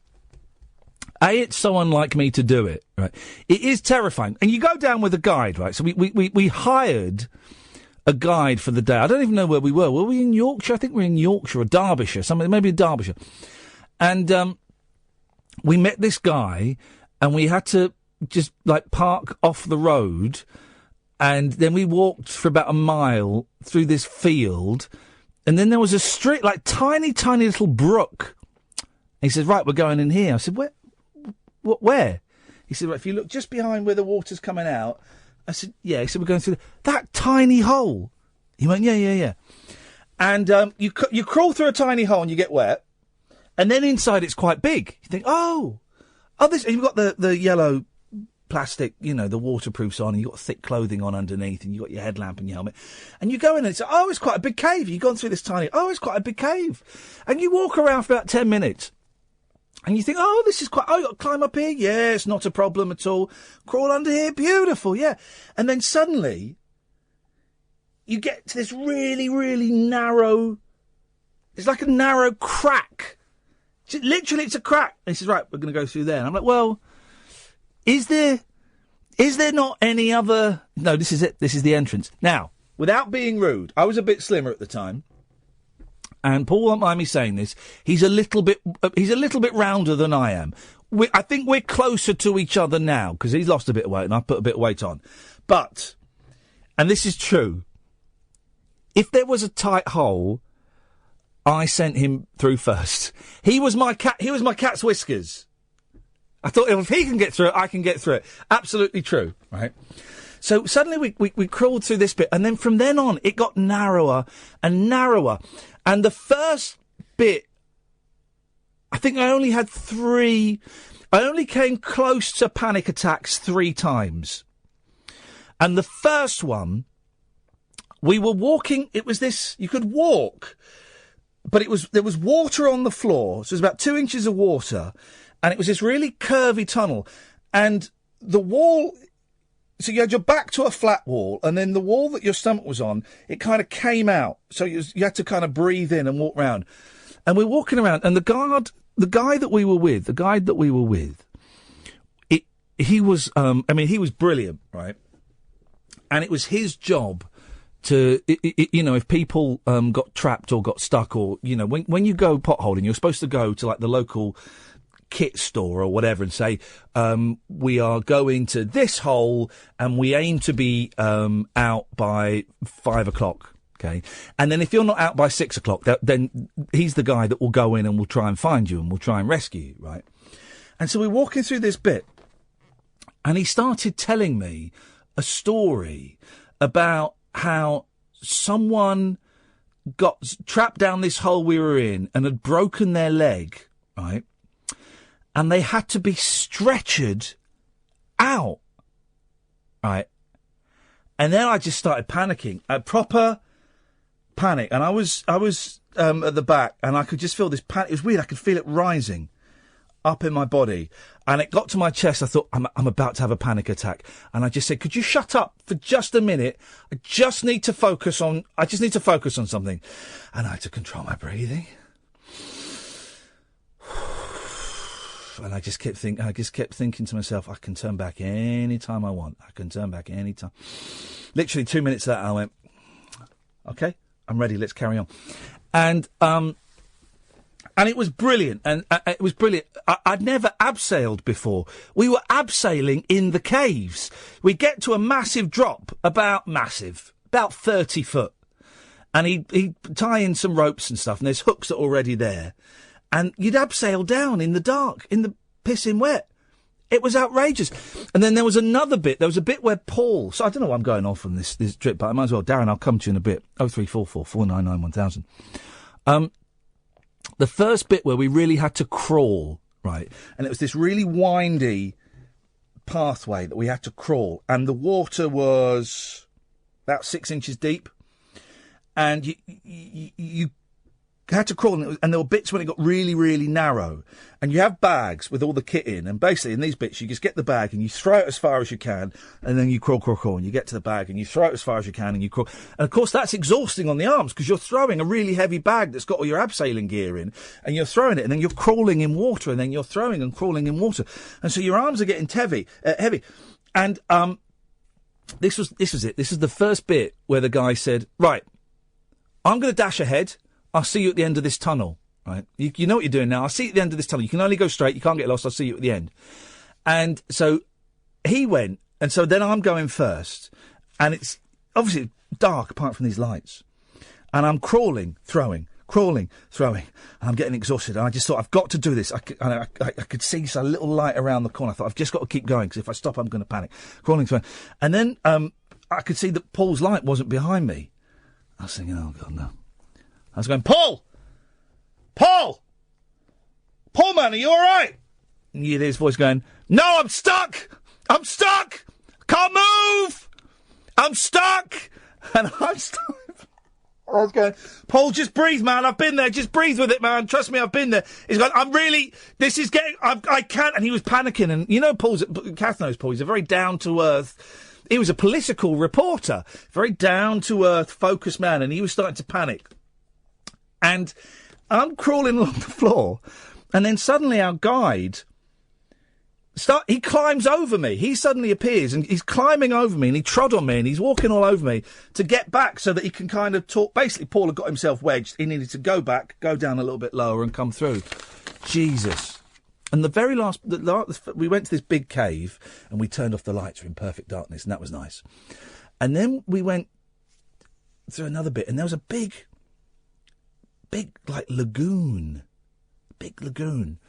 And there were oxygen tanks there. And we said, what are the oxygen tanks for? He said, oh, if you go under this water and swim about 20 metres, you come up in another chamber.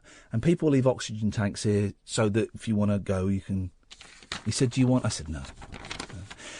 And then we turned to come back. And he said, we can go back two ways. We can go back the way we came, or we could go back through what I like to call the intestines. I said, right, is the intestines narrower and wetter and tighter? He said, yes, it is. I said, right, do you know what? I've had a great day. I've loved every minute of it. I think I've been scared enough. Let's go back the way we came, please. 0344 499 1000. I've got some videos of it. I wonder if they're on my computer. I'll see if I can find some videos and post it on YouTube. This is Talk Radio. Late night, Iain Lee on Talk Radio. We have ways of making you talk. That's the videos on YouTube, on Twitter, guys, at Iain Lee. You want to see... I won't... Hang on a minute. It might be quite sweary. Let's...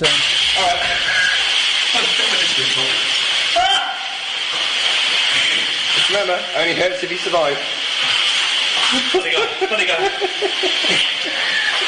Hang on, I'm moving. Absolutely hideous. Yeah! What an idiot. Darren! Hello? Hello? You alright? I'm alright, Darren. You alright? Yeah, a bit tired, but I'm alright. What's going on, man? You sound out of it. Do I? Yeah? No, it's a bit tired. I was on hold for a little while, so... Well... Yeah. Did that wear you out? No, I was just getting a bit tired, just waiting. Just waiting? The cave story was a bit long. Was it how long should it have been?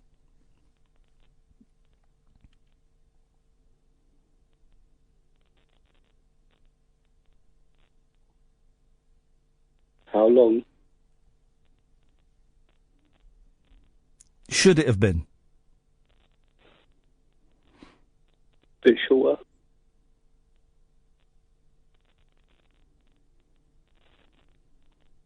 How much? A couple of minutes. Yeah, you're probably right. Yeah.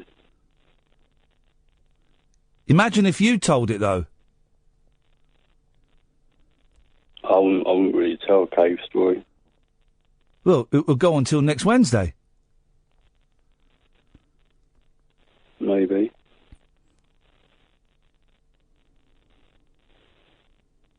Thanks for letting me go through anyway to the show. Can I ask you a question? Yeah.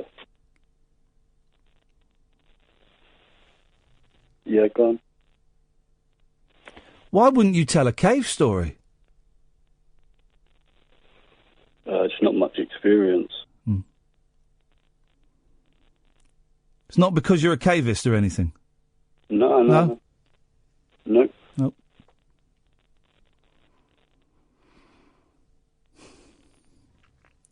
Could be worse though.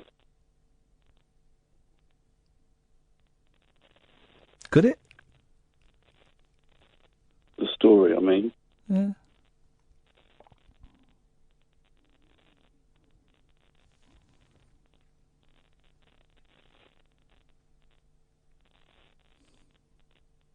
What kind of cake?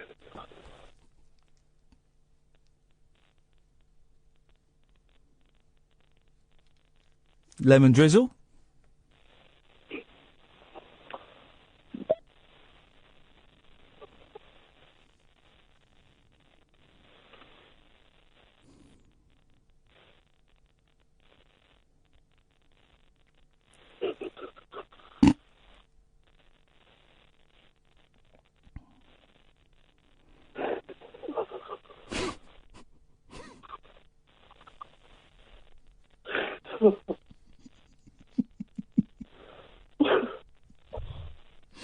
Lemon drizzle.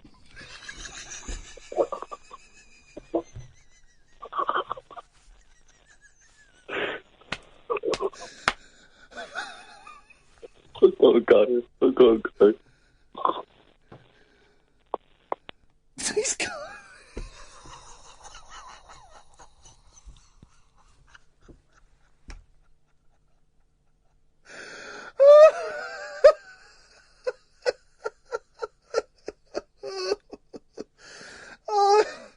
Oh, God, it's reached that time of night.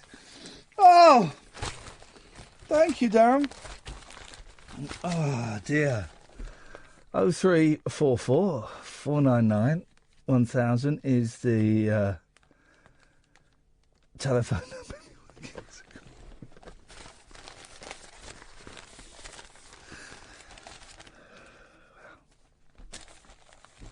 A woman is suing high street giant Zara, claiming she found a dead mouse inside her new dress. Oh. Kelly Fiesel, 24. There's a picture of her there. Good teeth. Couldn't shake off a disturbingly pungent odour. Oh. When she first wore her black scoop neck dress to work. Oh, this is disgusting, this story, isn't it?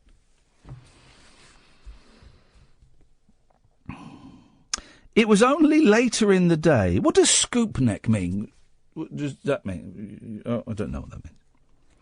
It was only later in the day that she noticed what she thought was a loose string. Oh, this story is making me feel nauseous. What she thought was a loose string touching her leg and absently, is that how you say it? Absently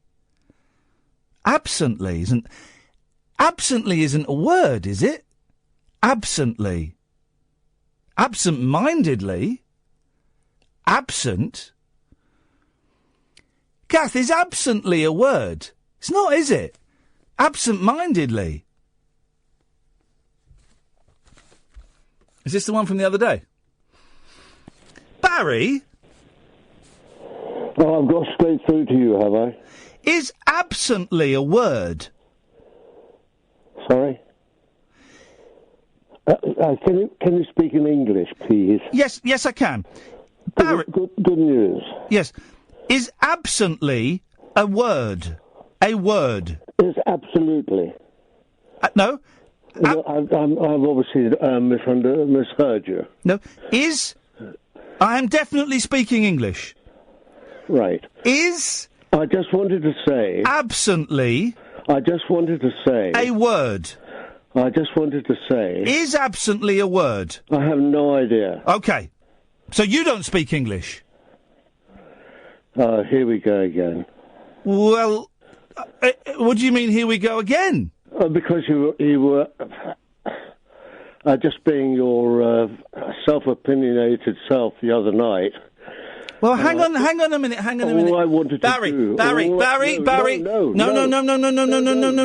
I can say it longer than you. Because what you're going to do is you're going to make a point and put a phone down. You can stay for as long as you want, but he's put the phone down.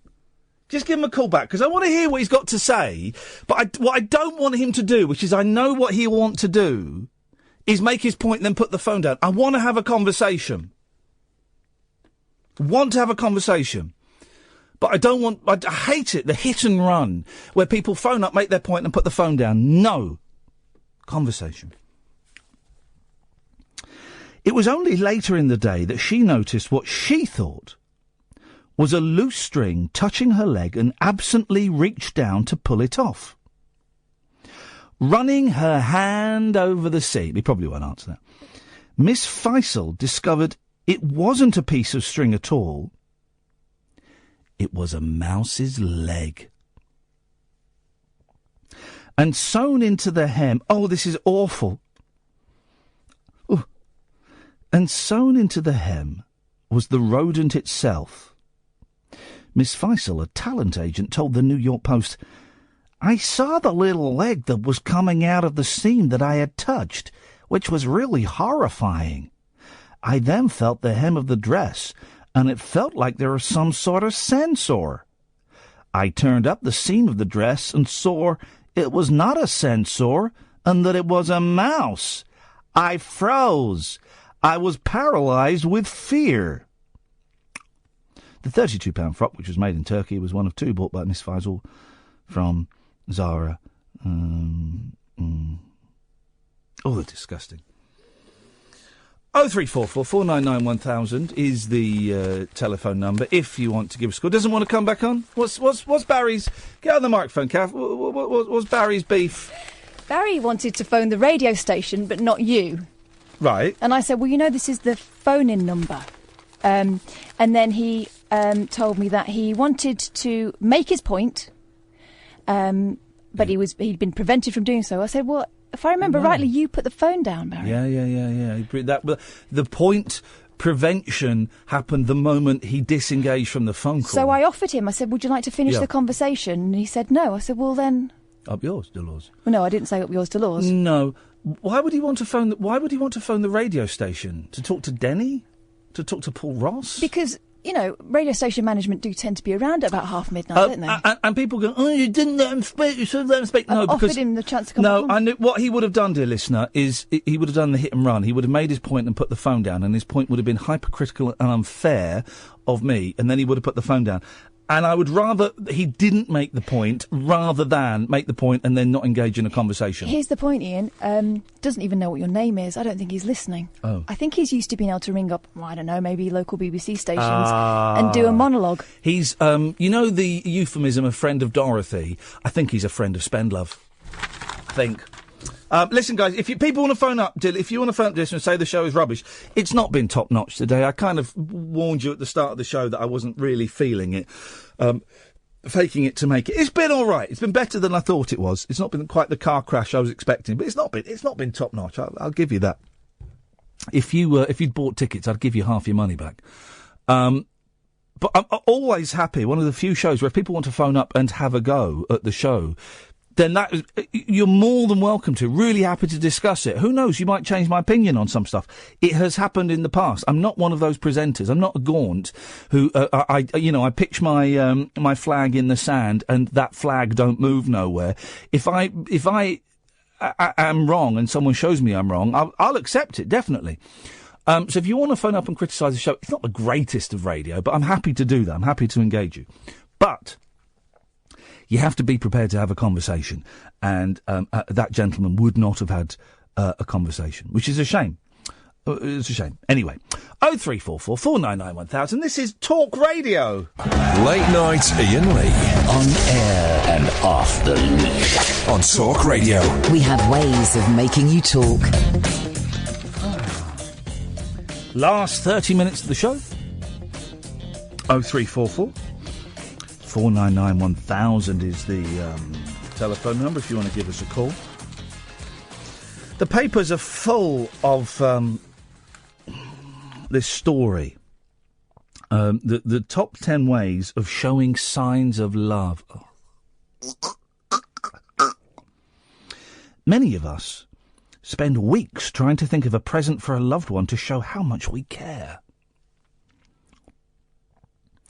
But it turns out...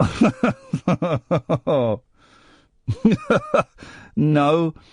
It turns out making them a cuppa without being asked can have the same effect. No, it can't. No, it can't. That's rubbish.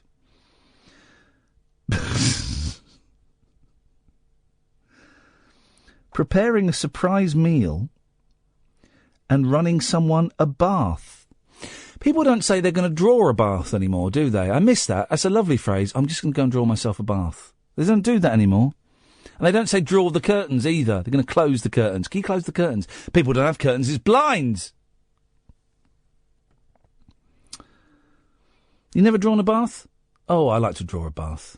Oh, you know what it means. It just means run a bath. Draw. Preparing a surprise meal and, let's say, drawing someone a bath are also among the top 50 signs we care. Some 80% of us believe we are big-hearted, with the average adult doing something to show they care around once a day. What the hell is this rubbish, Tom? Iain, how are we? Hip, hip, hip. Hip, hip, hip, Tom. What kind of cake? Dairy-free cake for one, because I is lonely. Oh, man. Lonely as a soul. When I heard you say that the other week, it rang true with me as well. But I wanted to phone on a slightly happier note. Yeah, go on. So, I was in my little metal box feeling like life was slowly ticking away, and now I'm walking the dog in the woods, and I couldn't feel more alive, so that's good. You inspired me to volunteer for the Samaritans, so if you can take any happiness from anything, you've inspired someone to do something. Hey, that's bad. Do you know, Tom, that is absolutely brilliant. Have you been on the training yet? No, I haven't. I've just literally, the day I heard the podcast, which was, Saturday week gone, that's not an expression, Saturday before last. Yeah. I heard the guy talking, and I you know what, I didn't know the statistics on suicide were that high for men. Yeah. And the group of, 26 to 35? It was 26, I think it's something like 25 to 50 men, the age group, 25 to 50, it's the biggest killer of men, which is insane. Do you know what? I had to double check it, and I didn't think the man was going to be lying to me, obviously, but I was that flabbergasted by the number. Yeah. And that's a nice word, isn't it? Flabbergasted. There we go, beautiful. So the reason I phoned up anyway, I was stuck in the car earlier, now I'm home, starving hungry, I've missed dinner. What are, and you've got to answer this quickly, the top 3 brands of crisps? Walkers, Smiths, and Golden Wonder. Okay, what flavour you got? But you I shouldn't have said brand. Specific flavour and type. What? All right, cheese and onion. Yes. Onion Monster Munch. Yep. Oh, very good choice. Is that right? Well, no, it's no competition, but it's just that's a good choice. And the third one, I do like the spicy, the Thai chili ones that come in the black bag. I can't remember what they're called. Oh, Sensations. Yeah, them. Good crisps. No, yeah, you missed Frazzles, but other than that, you did well. Well, Frazzles are a little bit 1983. Exactly, and so am I. But also, I can put away, Tom, a whole packet of barbecue Pringles in one go on my own. Oh, easy. That's dinner and lunch combined. Yeah. And that's it for the day. That's all you need. I think all the food groups are represented. I think all the food groups are represented in those barbecue Pringles. I think you're right. As long as you eat the box, I think. They do all those Ponzi, but like pizza flavoured. But when you go abroad, and sometimes they'll have them over here for a few months. But when you go to like the continent or America, they'll have pizza flavoured Pringles and all these weird ones. You think, don't mess around, guys. I want me barbecue, I want me cheese, and I want me salted, or whatever they are. You want a really good chipstick because it's going to hurt your fingernails. Yep. So that's one thing. You need the cheesy Wotsits to make your hands go the wrong colour, and you definitely need a Frazzle-based crisp. Yep. Well, so anyway, I'm glad we sorted that out, Tom, and thanks very much for letting me know your decision. I hope it goes well. Yeah, so do I. And if it doesn't, you know what? I'll do something else, and I'll find a way of being a bit more helpful than I am at the moment. So there we go. So you're a good man. If nothing else this evening. You're a good man, Tom. Thanks for calling, man. Thanks, Iain. Take care. Bye-bye. I've had about 2 or 3 other people who've gone on who have said they're going to volunteer to be a Samaritan because they heard the show. Well done. I don't think I could do it.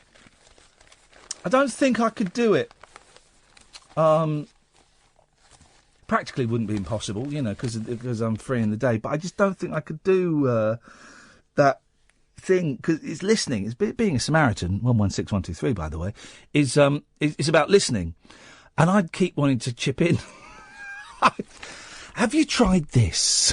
You're not supposed to do that as a Samaritan. It's just you're literally there. You're there to listen and to be someone on the end of the phone. And I'd be, well, I think you should dump him. Honestly, you'll be so much better off without him. Well, good for you, Tom. Well done. But while 6 in 10 do kind things to make the recipient feel loved or cheer them up, more than 4 in 10 admit their motivation is to earn brownie points they can cash in later. Gee. Here's the thing, right? Number one thing to do to show that you love someone is to cook them a surprise meal. Cook them their favourite meal, right? Have a think. I'm going to do a proper radio tease in a minute. I'm going to go to a break in a second, but I'm going to tease you. Who commissioned this survey to be done? Right? Bearing in mind that the number one sign to show that you show someone you care is to cook them their favourite meal. Have a think at who might have commissioned this survey. I'll tell you after this. Unmissable late night radio with the original king of unconventional conversation. Make contact with Iain. Late night Iain Lee on Talk Radio. We'll get you talking. Hilda Basmati Rice. That's who did the survey. Huh? Tilda Basmati Rice. They did... What? Tilda Basmati Rice did a survey into the top 10 signs that show you love someone. What? Why?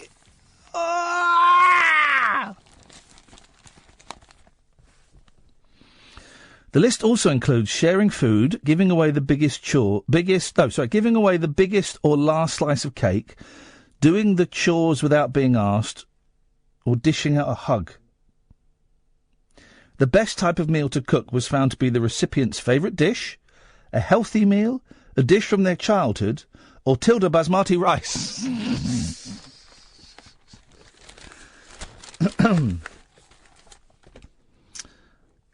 Some 85% of people say having a meal cooked for them makes them feel cared for or appreciated. Well, just go to restaurants every night, because that's what they do. Carol Ann Rice, a life coach and author, said, here we go. Offering to cook a meal when someone is ill, remembering birthdays or special occasions, helping a friend declutter a spare room can make life meaningful and rich. Are you nuts? Also, if I'm going to declutter first of all, I haven't got a spare room. Secondly, if I were to declutter it, I'd want to do it on my own, because I don't want no one seeing my clutter, and I want to know where my clutter's going to go. You dig? Camellia Sheely from Tilda Basmati Rice, which commissioned the research, said, everyone wants to feel they are cared for and appreciated, and sometimes it only takes something small. Well, let's go through the top 10 list, shall we? So, signs of love. Top 10 ways we show someone we care. And I'm slightly distracted because next to that are some pictures of Princess Diana. It's the Daily Mail. Including one of her in a really awful kind of rectangular coat with a massive hat. And then another one dancing with a very, very camp-looking John Travolta. Looks very, very camp. Very slim as well. Right. 0344 499 1000. By the way, if you want to call for the last few minutes of the show. The top 10 signs of love. Top 10 ways we show someone we care. Number 10, sharing your food with them. I mean, these are all... I think these are all absolute rubbish. Number 9, saying I love you for no reason. I'm suspicious. Ed, I love you. Literally couldn't... What? Worry. No, here we go. This is what happened. This is what we did with Dennis earlier on. This is what we did with Dennis. Number 8, listening to them when they offload.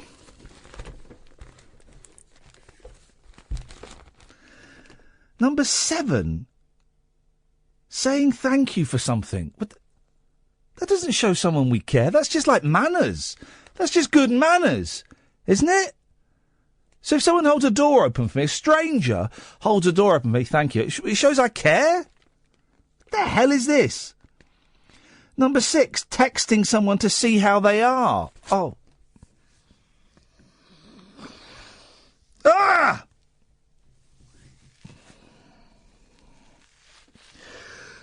Oh, a big yawn, excuse me. Ugh. None of this means anything. None of this means anything. Number 5, giving a compliment. You look nice, you twat.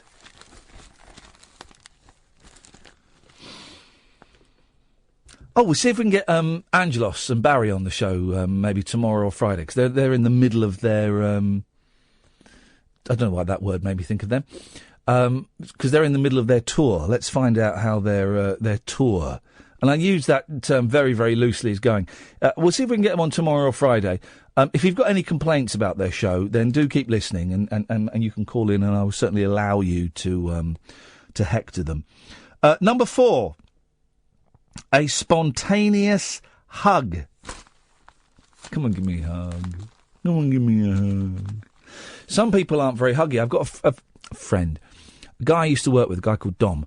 He was used to work on the 11 o'clock show, and he was a brilliant producer, brilliant writer, and made some really, really good shows. I'm not quite sure what he's doing now. I think he's writing more than producing, and he was really an integral part of nurturing my career earlier on, and I shall forever be indebted to the work that Dom English did in terms of putting up with me and basically holding my hand as I went from signing on and being, an idiot to being on telly and being an idiot. And he did an absolutely brilliant job.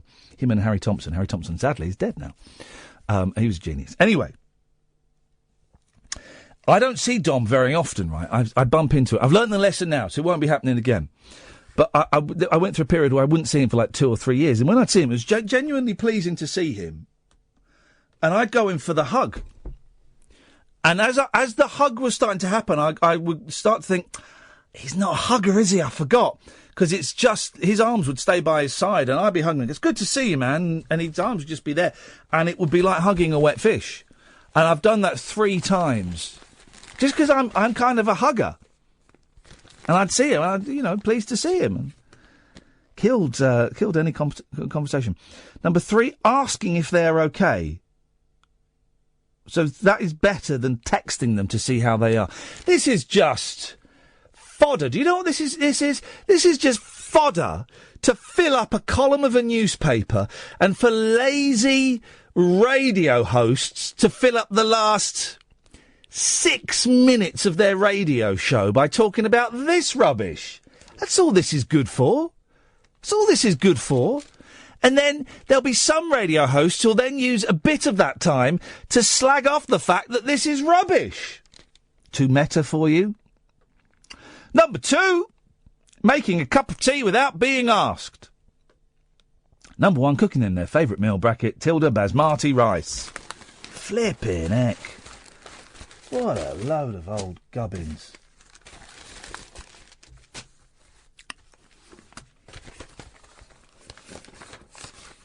Oh, this is what I meant to do the whole show about. We're all going to die. We're all going to die, guys. Well, science whiz Stephen Hawking, science whiz Stephen Hawking, says humans will have to flee Earth within 1,000 years to avoid extinction. So that's not my children, not my grandchildren, probably my great-great-grandchildren. Come on. The physicist, 74. It doesn't look it.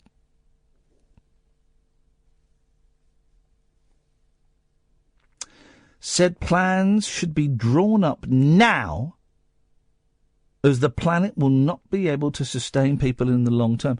But we don't care about people 1,000 years from now, do we? I don't think we really care. Lembit Opik was when he was an MP, and probably still now, was always banging on that we needed a defence programme against meteorites. Now, you're pulling your face there. You're pulling a face there, and I think that's unfair because have you not seen that film with Bruce Willis where there's a meteor coming straight to Earth? Have you not seen that? And then there's another film where there's a meteor coming straight to Earth, and then there's another one. But that's only because they had a plan. We should have a plan because it's happened. It happened before. It will happen again. I'm surprised we don't get hit by meteors more often because we're in space. And there's just like loads and loads of rocks floating around in space. No, but big ones. Big space rocks. He told the Oxford Union we must continue to go into space for the future of humanity. I don't think we will survive. I won't do the voice. I don't think we will survive another 1,000 years without escaping beyond our fragile planet. In 2014... Oh, he's a right doom-monger, this Hawking fella. Hawking warned that artificial intelligence may also wipe out mankind. Only in the Terminator films, you prune. Goodness sakes. There's time for one more story. One more story. And we'll go home. Oh. What's this? Oh, here we go. This is fun. It's not fun, it's stupid. It's students standing naked in places. For once, they're all hoping to come bottom of the class. Law student Polly Left is one of 18 bidding to be judged best bum at Cambridge University. Chris Wright, who's studying politics, is certainly an asset to the library. And classics and economics students Teresa and Michael proved to be an awesome pair. They stood on a boat. Awesome. They stood on a boat. The annual competition is organised by student paper The Tab. It's a waste of everyone's life, isn't it? Here's the last story. This is brilliant, but it's a picture story, so it's really hard to say. But it's this street in Fukuoka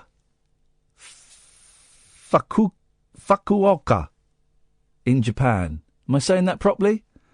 Fukuoka. Fukuoka. Fukuoka. So it's this street, really busy street, and there's a massive sinkhole appears in Fukuoka. That's what they said when they saw it.